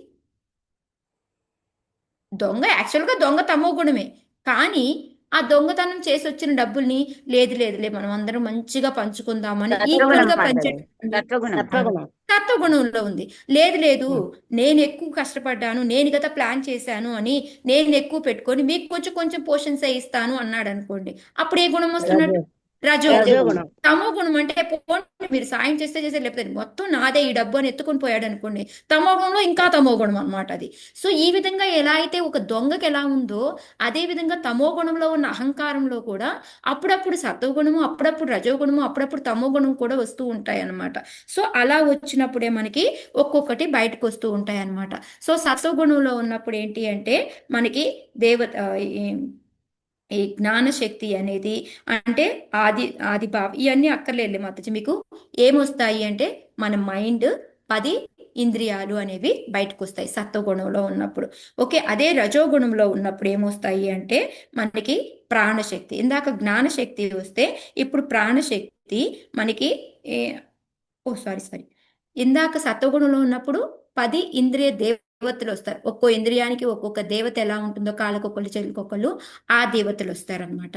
రజోగుణంలో ఉన్నప్పుడు మన ఇంద్రియాలు 10 ఇంద్రియాలు ప్లస్ బుద్ధి కూడా వస్తుంది అనమాట. ప్రాణశక్తి అనేది కూడా వస్తుంది. సో బుద్ధి, ప్రాణశక్తి, ఈ 10 ఇంద్రియాలు బయటకు వస్తాయి.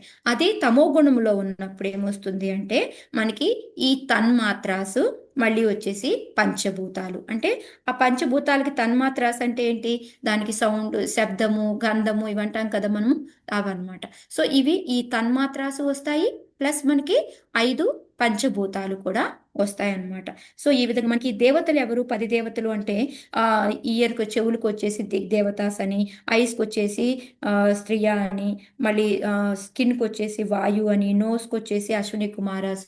సో ఇప్పుడు టైం సరిపోదు కాబట్టి నేను డీటెయిల్గా వెళ్ళట్లేదు.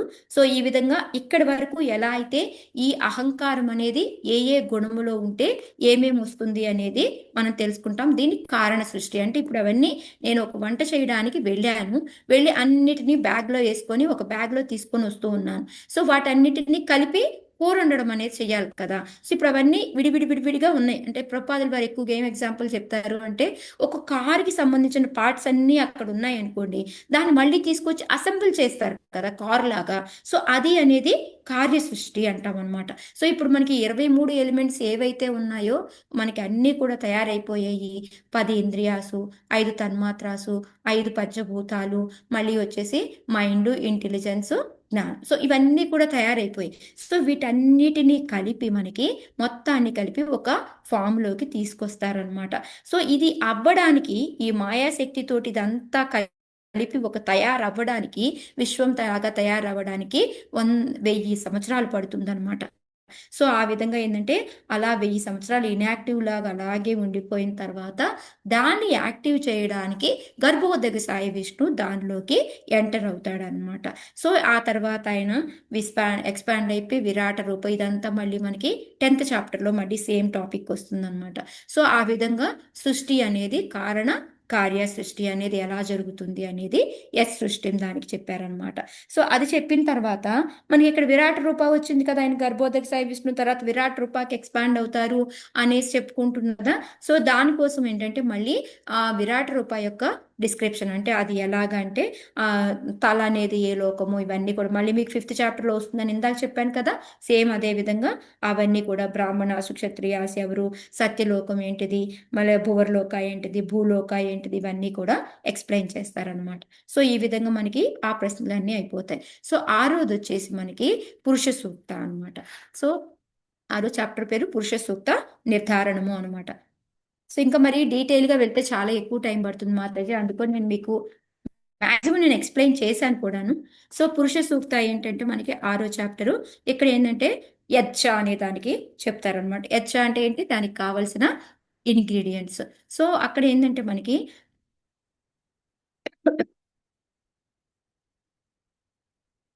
భగవంతుడు ఏంటంటే ఈ ఏదైతే ఉంటాయో ఈ మెటీరియల్ వాటితోటి అటాచ్మెంట్ అనేది, వాటితో ఎఫెక్టివ్ అనేది ఉండదు.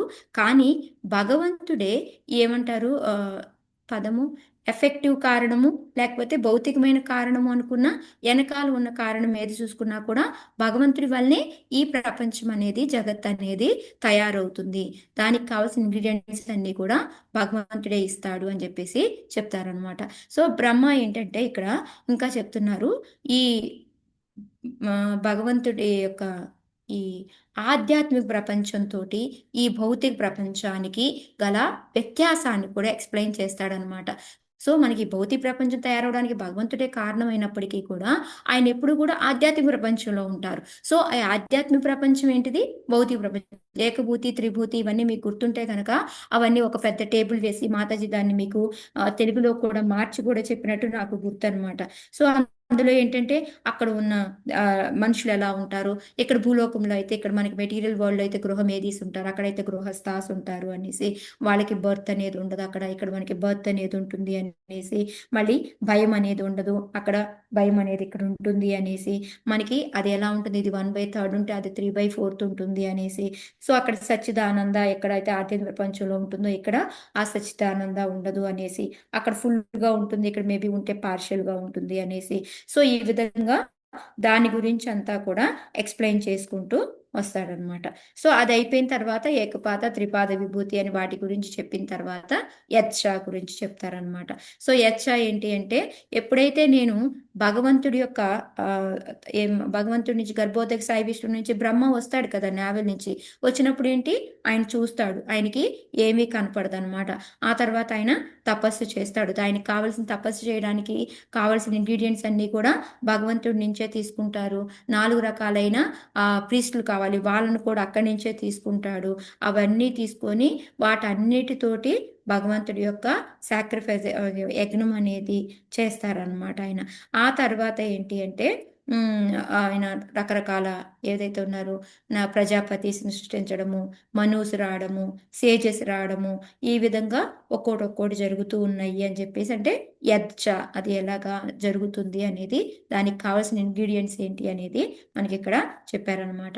సో ఇంకా ఏంటంటే 2వ క్వశ్చన్ 5వ క్వశ్చన్ ఏదైతే అధిష్టానం యత్పరం అంటే ఎలాగ ఆయన మళ్ళీ చేస్తూ ఉన్నాడు. సో అధిష్టానం అంటే షెల్టర్ అనమాట. సో మనం ఎవరి శరణం తీసుకుంటాం? మనం అందరు విను, భగవంతుని శరణం. ఎవరి శరణంలో ఉండాలి? భగవంతుని శరణం. నారాయణుడి. ఎందుకు అంటే మనకి తర్వాత మనకి మన ప్రళయం వచ్చిన తర్వాత కూడా ఈ విశ్వాలు కానీ మనం కానీ అందరం ఎక్కడికి వెళ్తాం? మళ్ళీ మనం కారణోదక సాయి విష్ణు లేకపోతే మహావిష్ణు అంటాం అనమాట. సో ఈ విధంగా ఏంటంటే ఇప్పుడు 6 ప్రశ్నలకి కూడా ఆయన సంక్షిప్తంగా ఆన్సర్ చెప్తారనమాట. ఇంకా చెప్తారు, నేను భగవంతుని గురించి మనము పూర్తిగా తెలుసుకోవడం అనేది సంభవం కాదు అని కూడా చెప్తారనమాట. నాకు ఎంత తెలుసో అంత దాన్ని నేను నీకు ఎక్స్ప్లెయిన్ చేశాను అని చెప్పేసి చెప్తారనమాట. సో చెప్పి ఇంకా ఏంటంటే ఈ యత్స్థానం అన్నిటికీ కూడా ప్రతి ఒక్కదానికి కూడా కారణం ఎవరు అంటే మనకి నారాయణుడే. అంటే ఆ నారాయణుడు అంటే ఏ నారాయణుడు అనేది కూడా మనం తెలుసుకోవాలి. సో ఈ అంటే ఎక్కువ పురుషావతారాల గురించి మాత్రమే మనకి ఇక్కడ ఎక్కువ ఎక్స్ప్లెయిన్ చేశారు. కానీ యాక్చువల్గా ఏంటంటే ఇవన్నీ ఎక్కడి నుంచి అంటే భగవంతుడి నుంచి వస్తాయి. సో అక్కడ అంతవరకు వెళ్ళకుండా ఇక్కడ ఏంటంటే మనకి ఈ సృష్టి అనేది ఎలా జరుగుతుంది, ఒక్కొక్క విష్ణువు నుంచి ఒక్కొక్క విష్ణువు ఎలా రావడము, దానికి కావాల్సిన ఇంగ్రీడియంట్స్ ఏంటి, ఏ విధంగా తయారవుతుంది, ఇదంతా కూడాను దీనిలో ఎక్స్ప్లెయిన్ చేస్తాడనమాట. సో అందుకని ఇది నా డ్యూటీ ఏంటి అంటే, నేను ఏదైతే విన్నానో భగవంతుడు నాకు ఏదైతే చెప్పాడో సంక్షిప్తంగా దాన్ని నేను నీకు కూడా చెప్పాను.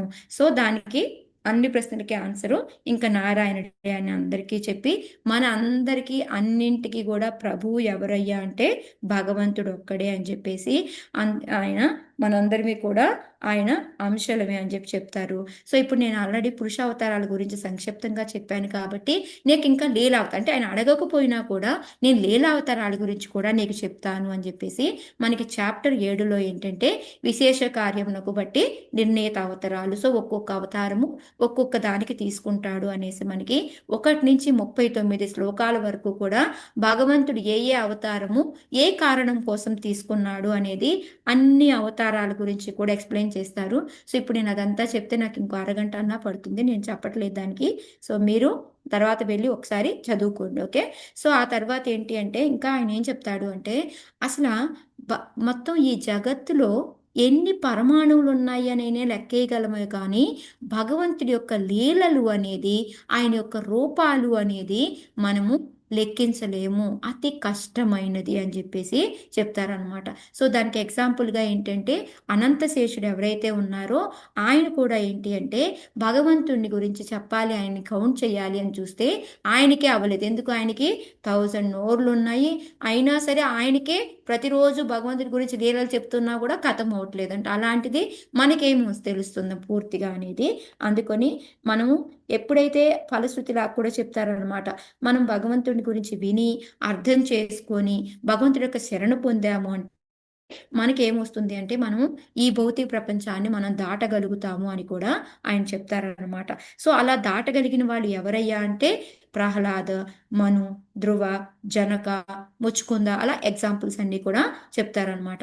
అలా కాకుండా ఇంకా ఎవరైనా సరే ఈ శుద్ధ భక్తులు లాంటి వాళ్ళ దగ్గరికి వెళ్ళి వాళ్ళ ద్వారా భగవంతుడి గురించి తెలుసుకొని అర్థం చేసుకొని మనం భక్తిలో వెళ్ళామనుకోండి, ఆ విధంగా కూడా మనం ఆధ్యాత్మికత అనేది పొందొచ్చు అనమాట.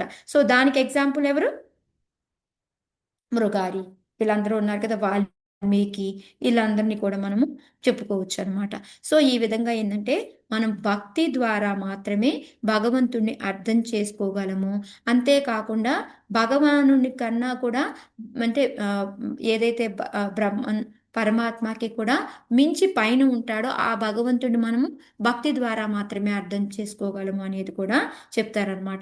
సో ఇప్పుడు నాకు భగవంతుడు ఏదైతే చెప్పాడో కొంచెం కొంచెంగా అని నేను కూడా నీకు క్లుప్తంగా వివరించాను. అందుకని మనం ఏం చేయాలి అంటే ఇప్పుడు అది కనుక నేను వివరించిన దాన్నంతా కూడా నువ్వు విని మళ్ళీ వేరే వాళ్ళకి ప్రచారం చేస్తే అదేంటి అంటే మనల్ని ఈ మాయాశక్తి నుంచి దాటడానికి మనకి ఇది ఉపయోగపడుతుంది. అంతేకాకుండా మన ఈ మాయకి గురి కాకుండా ఉంటాము అని చెప్పేసి చెప్తారనమాట. సో ఇది మనకి చాప్టర్ 7లో అయిపోతుంది. నెక్స్ట్ చాప్టర్ 8 ఏంటంటే పరీక్షిత్ మహారాజు ప్రశ్నలు అనమాట. సో పరీక్షిత్ మహారాజు ఏంటంటే ఇంకా ప్రశ్నలు అడుగుతాడు. ఇందాక ఆయన అడిగింది ఏంటి? How to live, how to leave అనే దానికి. సో అది అయిపోయిన తర్వాత సృష్టి గురించి అడిగాడు, అది దానికి కూడా ఆన్సర్ చెప్పారనమాట. సో అది కాకుండా ఇప్పుడు ఏంటంటే ఆయన ఇంకా కొన్ని ప్రశ్నలు అడిగారనమాట. ఏంటంటే ఆయన మళ్ళీ కూడా భాగవతం గురించి చెప్తూ ఉన్నారు. ఎలా అయితే ఆ లీలా అవతారాలు విన్న తర్వాత నాకు ఈ భగవంతుడి గురించి అనేది వినడం వలన ఏంటంటే నీ నోటి నుంచి వచ్చే అదే అంటారు సముద్రంలో నుంచి వచ్చే అమృతం లాంటిది, దాన్ని తాగడం వలన నాకు అలసట కానీ అవన్నీ కూడా నాకేమీ లేవు. నేను ఆల్రెడీ ఫ్యామిలీని వదిలేసి వచ్చేసాను, మళ్ళీ భగవంతుడి మీద పూర్తిగా నాకు విశ్వాసం ఉంది. సో అందుకని నేను ఇంకా 7 రోజులే ఉంటాను కాబట్టి నాకు ఏదైతే బెనిఫిట్ అనిపిస్తుందో దాని అన్నిటి గురించి కూడా చెప్పు అని చెప్పేసి నాకు చెప్తారనమాట. ఇంకా ఏంటి అంటే అక్కడ సుఖదేవ గోస్వామి కూడా ఏదైతే ఆయన ప్రశ్నలు ఉన్నాయో వాటికి ఆన్సర్లు చెప్తున్నారు పరీక్షిత్ మహారాజ్ ప్రశ్నలకి. సో ఇప్పుడు ఆయన ఇంకా ఆనందపడ్డారనమాట ఈయన. సో ఈయన అడిగే క్వశ్చన్లో ఏంటి అంటే చాలా ఉంటాయి అనమాట. ఆయన విశ్వం ఇప్పుడు మనం ఏంటి జీవులం కదా, మనము ఈ జీవులమి ఆధ్యాత్మికం కదా యాక్చువల్గా. మరి మనం ఈ మెటీరియల్ బాడీని, భౌతికమైన దేహాన్ని ఎలా పొందుతున్నాము, ఏ విధంగా అనేసి మళ్ళీ ఇంకా చాలా కాలం గురించి, గర్భోదక సాయి విష్ణు గురించి, సృష్టి స్థితి గురించి ఇవన్నీ చెప్తూ ఎలా చెప్తారు అంటే వీటి వలన వచ్చే లాభాలు కూడా, భాగవతం వలన భగవంతుడి గురించి వలన వచ్చే లాభాన్ని కూడా మళ్ళీ చెప్తారనమాట. ఎప్పుడైతే మనము భాగవతం వింటూ ఉంటామో అది మన హృదయంలోకి వెళ్ళి భగవంతుడు మనకి ప్రత్యక్షంగా వెంటనే హృదయంలో స్థాపితమైపోతాడు. అంతేకాకుండా మనలో లోపల ఉన్న కామ, క్రోధ, లోభ, మదమాచర్యాలన్నీ కూడాను తొలగిపోతాయి అనేసి. సో ఇది ఎలాంటిది అంటే మనకి శరదృతు, మనకి మురికి నీళ్ళు ఉంటాయి అనుకోండి, బాగా మనకి శరదృతువులో ఫస్ట్ వర్షం పడింది అనుకోండి, ఏమవుతుంది? ఆ మురికి నీరంతా కొట్టుకుపోతుంది కదా, ఆ ఫ్రెష్ వాటర్ తోటి ఈ నీళ్ళంతా కూడా పోతాయి అన్నమాట. సో ఇది నీ కథ అని చెప్పేసి చెప్పి ఆ తర్వాత ప్రశ్నలన్నీ కూడా ఏంటంటే కర్మల గురించి, కాలం గురించి, ఈ దేవతల గురించి, లోకంలో ఎన్ని రకాల జీవులు ఉంటారు, వాళ్ళు ఎలాంటి శరీరాలు ఉంటాయి, వాళ్ళ కాలి పరిమాణాలు ఏంటి, ఒక పర్వతాలు ఏంటి, ఒకటి ప్రతిదీ అడుగుతాడు అనమాట. అడిగి ఇంకొకటి చెప్తాడనమాట. ఏం చెప్తాడు అంటే నేను అడిగినవన్నీ కాకుండా నేను అడగకపోయినవి కూడా కొన్ని ఉండుండొచ్చు. సో నాకు ఏవైతే ఉపయోగకరం మాతాజీ నాకేనా అందరికీ వినిపిస్తుంది మాతాజీ. మాతాజీ జంప్ అవుతుంది, నాకేనా అందరికీనా? వినపడుతుంది మాతాజీ జంప్ అందరికీ అవుతుంది. వినిపిస్తుందంట మాతాజీ. సో ఈ విధంగా ఏంటి అంటే మొత్తం అన్నీ కూడా కాలము కార్యములు, లేకపోతే మనకి దేహాలు ఎలా వచ్చాయి, మరి ఒక్కొక్క లోకంలో ఉండే వాళ్ళు, ఒక్కొక్క మనుషులు వాళ్ళు ఏ విధంగా కాల పరిమాణం, వాళ్ళు ఎలా ఉంటారు, ఈయన అడిగి ఒక లాస్ట్ ఏంటంటే నేను అడిగినవే కాకుండా నేను కొన్ని అడగకపోయి ఉండొచ్చు, వాటిని కూడా నాకు ఏవి మంచి అనుకుంటావు మొత్తం అంతా కూడా చెప్పు అని చెప్పేసి, నాకు వీటి వలన ఏంటంటే నాకు ఎటువంటి నీరసము లేదు, ఇది అమృత పావనం లాగా ఉంది నాకు, సో అందుకని నువ్వు మొత్తం నాకు డీటెయిల్గా చెప్పు అని చెప్పి చెప్తారనమాట. సో సుఖదేవ్ గోస్వామి కూడా ఎంతో ఆనందపడతాడు, ఆయన ఎంతో ప్రేమ అందించి ఆయన చెప్పడం మొదలు పెడతాడనమాట. సో ఆయన చెప్తూ మళ్ళీ ఇంకో కన్వర్సేషన్ తీసుకొస్తాడనమాట. ఇక్కడ ఏంటి అంటే భగవానుడు బ్రహ్మకు చెప్పాడు అని చెప్పి చెప్తాడనమాట. సో ఇప్పుడు ఎలా అయితే ఈ శ్రీమద్ భాగవతం అనేది వేదాలతో సమానము, సో ఆ విధంగా ఏంటంటే రాజు అనే అతను సరైన ప్రశ్నలు వేశాడు, వాటికి సమాధానాలు చెప్పడానికి ఇప్పుడు మళ్ళీ సుఖదేవ్ గోస్వామి మొదలు పెడుతున్నారనమాట. సో ఈ పరీక్షిత్ మహారాజ్ ఈ చాప్టర్లో అడిగిన క్వశ్చన్లు అన్నీ కలిపి మనకి ఈ 12 క్యాంటోస్ వస్తాయన్నమాట. ఇక మధ్యలో మళ్ళీ పరీక్షిత్ మహారాజ్ క్వశ్చన్లు అడగడు, ఇంకా క్వశ్చన్లే రావు, ఇవే క్వశ్చన్లు అనమాట. ఈ ప్రతి క్వశ్చన్ని తలుచుకోవడం, మళ్ళీ ఆన్సర్ చెప్పడం అనేది మొదలు పెడుతూ ఉంటుందన్నమాట. సో 9వది మనకి వచ్చేసి భగవానుని వివరణను ఉదాహరించు సమాధానాలు అనమాట. సో దీంట్లో ఏంటి అంటే మనకి జీవుడు, మనకి ఫస్ట్ క్వశ్చన్ ఏదైతే ఉందో జీవుడు ఏ విధంగా ఈ భౌతిక దేహాన్ని తీసుకుంటుంది అనే దానికి ఆయన చెప్పడం మొదలు పెడతాడనమాట. సో రెండో కన్వర్సేషన్, రెండోది ఏంటి అంటే గర్భోదక సాయి విష్ణు గురించి అడుగుతారనమాట. అది ఈ సృష్టి గురించి అడుగుతారు. సో అప్పుడు ఏంటంటే ఆయన మళ్ళీ ఇంకో కన్వర్సేషన్ చెప్తారు, గర్భోదక సాయి విష్ణు బాలి బ్రహ్మకి మధ్యలో జరిగిన సంవాదం. సో ఇందాక మనకి 6 ప్రశ్నలకి ఏంటి, బ్రహ్మకి నారదుడికి జరిగిన సంవాదం అయితే, ఇప్పుడు అడిగిన ప్రశ్నలకి ఏంటి అంటే అక్కడ గర్భోదక సాయి విష్ణుకి బ్రహ్మకి జరిగిన సంవాదం గురించి చెప్తారనమాట. సో ఫస్ట్ జీవుడు ఎందుకు ఈ భౌతిక దేహాన్ని పొందుతాడు అంటే ఆయన ఏంటంటే ఇది కూడా ఒక కళ లాంటిది అని చెప్పి చెప్తారనమాట. ఎలా అయితే ఇప్పుడు ఒక ఎగ్జాంపుల్ తీసుకుంటే నా తల నరికేశారు అనుకోండి, ఇప్పుడు నిజంగా తల నరికేస్తే మనకి చూపు ఉంటుందా, మనం చూడగలుగుతామా తల నరికేసిన తర్వాత ఏం జరుగుతుంది అనేది? ఫాస్ట్ మంచి టైం అయిపోతుంది, చూడలేము మాతాజీ అట్లా. చూడలేం కదా, తలలో పాట అయిపోయింది, ఇంకా మనకి ఏమీ పని చేయదు. కానీ కళ్ళలో ఏం చేస్తున్నాం మనం, కళ్ళలో కళ్ళలో మాత్రం మనం నరికేసిన తర్వాత కూడా ఏం జరుగుతుంది, ఏమవుతుంది, మొత్తం కలగనేస్తాం మనం. అంటే అసలు ఫస్ట్ ఒకసారి ఇలా తల తెగిపడిన తర్వాత ఏం జరుగుతుంది అనేది మనకి తెలియదు, కానీ కళ్ళలో ఏంటంటే మనం చూడగలుగుతున్నాము. సో అదే విధంగా ఏంటంటే ఇక్కడ మనము ఇంపాసిబుల్ థింగ్స్ని కూడా మనము పాసిబుల్ అనుకొని, ఏదైతే భగవంతుడే మొత్తం ఎంజాయర్ కానీ భోక్త కానీ ఎవరైనా అన్ని కూడా భగవంతుడైతే కాదు, నేనే భోక్త, నేనే ఎంజాయ్ చేసేవాడిని అనేసి మనం అనుకొని మనం తప్పుగా అర్థం చేసుకుంటూ మనం ఈ దేహాన్ని పొందుతున్నాము అని చెప్పేసి ఆన్సర్ చెప్తారనమాట. సో నెక్స్ట్ వచ్చేసి మనకి ఎలా అంటే ప్రభుపాదులు వారు ఏం చెప్తారు అంటే జీవ ఏంటంటే స్పిరిచువల్ అనమాట, కానీ ఏంటంటే మనం ఈ మెటీరియల్ బాడీ అనేది ఏదైతే మన భౌతిక దేహం అనేది మనకి ఒక కళలాగా అనమాట, దాన్ని ఆ విధంగా ఊహించుకొని దాంట్లోనే సుఖ దుఃఖాలను మనము వెతుక్కుంటూ ఉంటాం అనమాట. సో రెండో క్వశ్చన్ ఏంటంటే గర్భోదక సాయి విష్ణు గురించి, దాన్ని చతుశ్లోకంలో మనకి ఎక్స్ప్లెయిన్ చేస్తారనమాట. సో అప్పుడు మనకి ఈ బ్రహ్మ మొత్తం వృత్తాంతం చెప్పుకొస్తాడు. గర్భోదక సాయి విష్ణు నుంచి నావెల్లోంచి నేను బయటకు వచ్చాను, వచ్చిన తర్వాత నాకు ఏం చేయాలో అర్థం కాలేదు, మళ్ళీ నేను లోపలికి వెళ్ళి చూసినప్పుడే నాకు 4 వైపులా చూడాలి కాబట్టి 4 తలలు వచ్చాయి, ఆ తర్వాత మళ్ళీ పైకి వస్తూ ఉంటే నాకు తాప అనే సౌండ్ వచ్చింది, సో ఆ తర్వాత నేను తపస్సు చేశాను, భగవంతుడు తృప్తి పొందాడు, భగవంతుడు నాకు ప్రత్యక్షమయ్యి కనిపించాడు అని చెప్పేసి ఆ విధంగా విష్ణు దర్శనం జరుగుతుంది. ఆ విష్ణు దర్శనం ఎలా జరుగుతుంది, వైకుంఠం మొత్తాన్ని కూడా దర్శనం చూపిస్తాడనమాట భగవంతుడు. చూపించిన తర్వాత ఆయన ఎంతో ఆనందాశ్రువులతోటి తల వంగి నమస్కారం చేస్తాడనమాట భగవంతుడికి. చేసి భగవంతుడు ఏమంటాడు, తర్వాత నీకేమైనా కోరికలు ఉన్నాయేమో కోరుకో అని చెప్పేసి భగవంతుడు అడుగుతాడు అనమాట.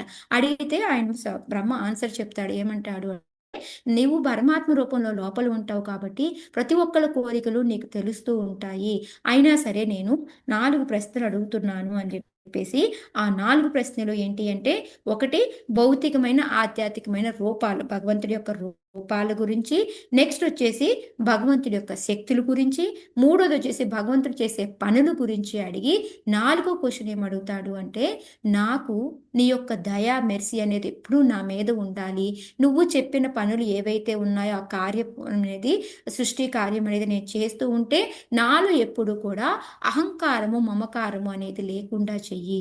గర్వము లేకపోతే అహంకారం అంటాం. సో ఈ అహంకారం మమకారం లేకుండా నేను నువ్వు చెప్పిన పనుల్ని చాలా జాగ్రత్తగా చేసేలాగా నీ యొక్క దయ అనేది నా మీద ఎప్పుడూ ఉంచు అని చెప్పేసి అడుగుతాడనమాట. సో ఆ విధంగా ఏంటి అంటే మనకి ఈ 4 భగవంతుడు అప్పుడు ఈ 4 చతుశ్లోక అనేది మనకి చెప్తారు. 33 సెకండ్ క్యాంటో 9th చాప్టర్ 33, 34, 35, 36 అనమాట.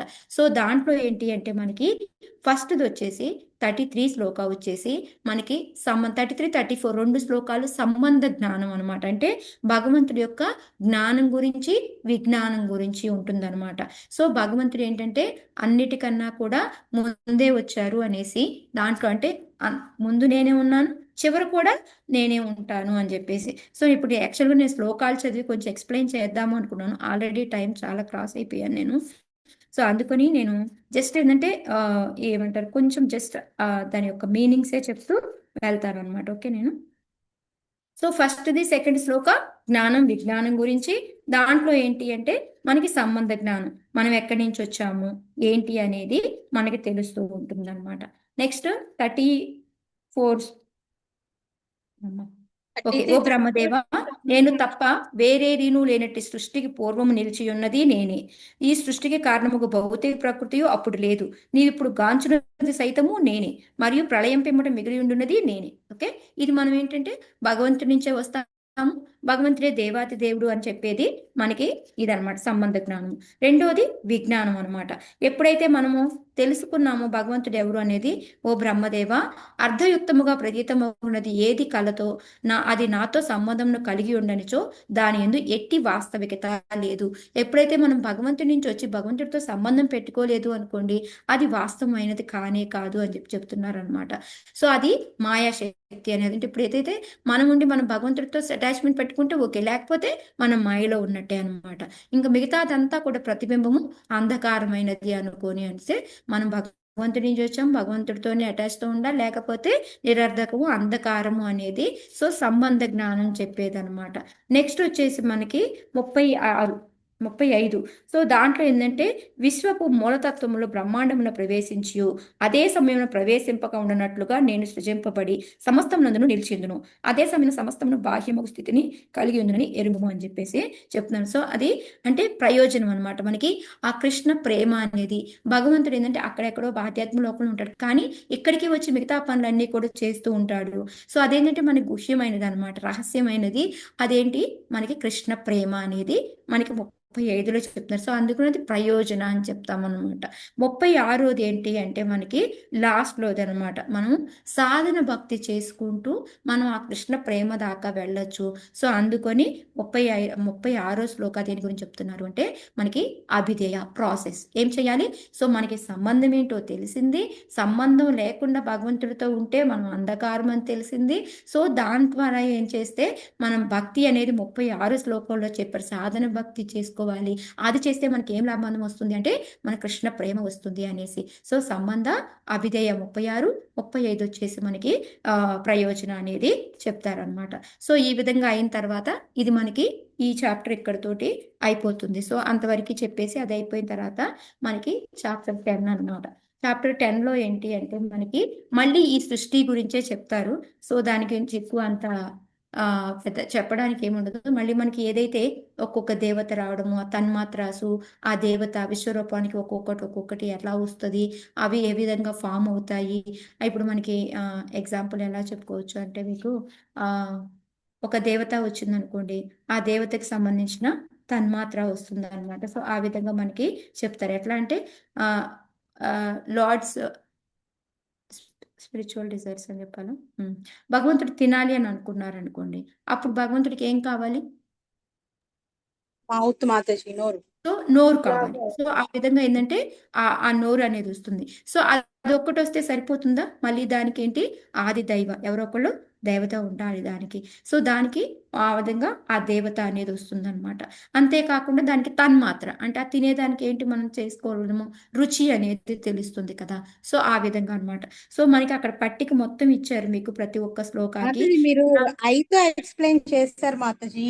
ఐ తర్వాత ఏమొచ్చి దాని అధిష్టాని దేవత ఒకరు ఉంటారు, చూసే శక్తి తన్మాత్ర కదా. ఓకే, ఇప్పుడు ఏదో అలాగే పక్కన చెవులు దాచుకుంటారు. తీసుకోండి మాతాజీ. కర్ణ, ఓకే, భగవంతుడికి వినాలి అని ఉందనుకోండి. సో అప్పుడు ఏమవుతుంది, కర్ణ చెవులు ఏర్పడతాయి అనమాట. అది గ్రాస్ సెన్స్ అనమాట. దానికి ఏంటి సబ్టల్ గా ఏమవుతుంది, శ్రోత. సో వినే శక్తి అనేది దానికి వస్తుంది అనమాట. దానికి మళ్ళీ దేవత కావాలి కదా, దిగ్దేవతాస్ అనమాట. సో దానికి ఏంటంటే మన ఇప్పుడు దానికి సౌండ్, దానికి కావలసిన పంచభూత రావాలి, మళ్ళీ తన్మాత్ర రావాలి. సో అందుకని సౌండ్, శబ్దము అనేది వస్తుంది. మళ్ళీ దానికి ఈథర్, మనకి ఆకాశంలో కదా సౌండ్ ఫామ్ అవుతుంది, ఆ పంచతత్వ. సో ఆ విధంగా ప్రతిదీ కూడా మీకు ఆ కావలసిన మాతాజీ ఒక్క నిమిషం మాతాజీ. గ్రాస్ ఏమొచ్చి ఇయర్, అవును, దాని తన్మాత్ర ఏంటి మాతాజీ? వినే శక్తియా? శబ్దం కదా. శబ్దం. ఓకే. ఉమ్. అండ్ ఇప్పుడు ఆదిదేవ్ ఉమ్. దానికో అధిష్టాన దేవత. ఆది ఓకే. దేవత, అధిష్టాన దేవత, దిగ్దేవత. సో ఈ విధంగా ప్రతి దానికి ఒక్కొక్కటి ఉంటుంది అనమాట. మీరు చూసుకుంటా వెళ్తే అదంతా. సో ఎందుకని మనకి లాస్ట్ చాప్టర్ ఏంటంటే అందుకే ఆశ్రయ అంట అనమాట. అదే కాకుండా ఈ చాప్టర్ లో ఏంటి అంటే మనకి ఈ 10 సబ్జెక్ట్ మ్యాటర్స్ ఏవైతే నేను ఫస్ట్ రోజు మీకు నేను చెప్పేటప్పుడు, ఫస్ట్ క్యాంటో చెప్పేటప్పుడు మీకు చెప్పాను, ఏదైతే 10 క్యాంటోస్ ఉన్నాయో ఒక్కొక్క క్యాంటో ఒక్కొక్కటి దేనికి అనేది. ఒకటి వచ్చేసి సర్గా గురించి, రెండోది విసర్గా గురించి, స్థానము, పోషణము, మన్వంతర, ఊతి, ఈశానుకత, నిరోధ, ముక్తి, ఆశ్రయ. ఈ విధంగా ఏంటంటే ఒక్కో క్యాంటో ఒక్కో దానికి. ఆశ్రయ అనేది 10వ క్యాంటో వస్తుంది అనేసి, ముక్తి అనేది 9వ క్యాంటోలో వస్తుంది, నిరోధ అది దేనికి దేనికి అనేది కూడా మీరు ఒకసారి రికార్డింగ్ వింటే కనుక మీకు గుర్తొస్తుంది. సో ఇవన్నీ కూడా నేను చెప్పాను అనమాట. ఆ తర్వాత ఏంటంటే సర్గా క్రియేషన్ లో మహావిష్ణువు ఏ విధంగా ఎంటర్ అవుతాడు, ఆయన మళ్ళీ ఆ నీళ్లలో ఎవరో లేకపోతే ఆయన యొక్క దాన్ని వదులుకొని దాని మీద ఆయన పడుకుంటాడు, గర్భోదక సాయి విష్ణువు వచ్చేసి. ఆ తర్వాత ఆయనలో నుంచి మళ్ళీ లోపల నుంచి విరాట్ రూప రావడము. సో దానికి ఒక్కొక్క దానికి ఏమైతే ఆకలి ఇచ్చినప్పుడు అన్ని అవయవాలు తయారవడము. ఈ విధంగా మనకి ఆ ధాతు ప్రాణ శక్తులన్నీ కూడా రావడం మొదలెడుతూ ఉంటాయి అన్నమాట. సో ఆ తర్వాత బ్రహ్మ రావడం, ఆయన మళ్ళీ విసర్గ చేయడం. అంటే అక్కడ దాకా బ్రహ్మ వచ్చి బ్రహ్మ తపస్సు చేసుకొని ఆయనకు భగవంతుడి శక్తి ఇవ్వడము. ఆ తర్వాత ఏంటంటే మన జీవులందరికీ కూడా ఇప్పటి వరకు దేహం అనేది లేదు. సో మన కర్మల్ని బట్టి మనకి ఏ ఏ దేహాల్లో పెట్టాలి అనేది చూసి ఆయన ఆ పని చేస్తాడనమాట. సో దాంట్లో ఏంటి అంటే ఒక్కొక్క ఎన్ని రకాలు ఏవేవి ఉన్నాయో అవన్నీ కూడా మనకి వస్తాయి అన్నమాట. అంతేకాకుండా మెయింటెనెన్స్ దానికి ఎవరు వస్తారు, భగవంతుడు మెయింటెనెన్స్ కి మళ్ళీ విష్ణువే నారాయణే వస్తాడు, ఆయన మెయింటెనెన్స్ చేస్తాడు. లయ చేసేటప్పుడు శివుడు వస్తాడు, ఆయన వచ్చి మనకి సంహారం అనేది చేస్తాడు అని చెప్పేసి ఇవన్నీ కూడా ఎక్స్ప్లెయిన్ చేస్తారు. చేసిన తర్వాత ఏంటి అంటే ఇప్పుడు ఆయన ఇంకా పూర్తిగా అంటే ఇప్పటి వరకు క్లుప్తంగా చెప్పున్నారు కదా. సో దాని వివరంగా ఏంటి అంటే నీకు నిజమైన సృష్టి విస్తారంగా తెలియాలి అని అంటే దాన్ని మైత్రేయుడు విదురుడికి చెప్పాడు. ఇలాంటి ప్రశ్నలు ఆయన అడిగితే దాని గురించి నీకు చెప్పబోతున్నాను అనేసి ఇంకా పరీక్షిత్ మహారాజ్ సుఖదేవ్ గోస్వామి చెప్పబోతూ ఉంటారనమాట. ఇంకా ఆ చెప్పబోతూ ఉన్న టైంలోనే ఇక్కడ సౌనికా ఋషులు ఏం చేస్తారు అంటే వాళ్ళు వెంటనే ఈ విదురుడు మైత్రేయులకి ఎలా చెప్పారు, ఎక్కడైతే మనకి ఫస్ట్ క్యాంటోలో 13th చాప్టర్లో విదురుని వదిలేసాం కదా, అక్కడ ఆయన కోపం వచ్చి వెళ్ళిపోయారు కదా అని సడన్ గా వాళ్ళకి అది గుర్తొచ్చి వాళ్ళు మధ్యలో ఆపి ఈ క్వశ్చన్ అడుగుతారనమాట. ఏంటి ఆ విదురుడు ఏమయ్యాడు, విదురుడు ఆ తర్వాత ఎక్కడికి వెళ్ళాడు, ఏమైంది, మాకు ఇవన్నీ కూడా తెలుసుకోవాలనుకుంటున్నాము అనేసి అడుగుతారనమాట. అప్పుడు ఇక్కడ ఈ పరీక్షిత్ మహారాజు కూడా సుఖదేవ్ గోస్వామి నీకు ఇంకా ఎవరు ఎలాబొరేట్ గా సృష్టి గురించి తెలుసుకోవాలి అని అంటే ఏ విధంగా అయింది అనేది మనకి మా ఈ ఎవరు విదురుడు మైత్రేయుడు యొక్క సంవాదంలో తెలుస్తుంది. సో దాన్ని నీకు చెప్పబోతున్నాను అని చెప్పేసి. సో నెక్స్ట్ 3rd క్యాంటోలో మనకి విదురుడు మైత్రేయుడు యొక్క సంవాదము అది ఏ విధంగా వచ్చింది ఏంటి అనేది మనకి మనం ఎక్స్ప్లెయిన్ చేసుకున్నాము. సరే మళ్ళీ చూద్దాం, రేపు మళ్ళీ దాని గురించి కూడా చెప్పుకుందాం. హరే కృష్ణ. సారీ మాతాజీ, చాలా టైం తీసుకున్నాను. హరే కృష్ణ.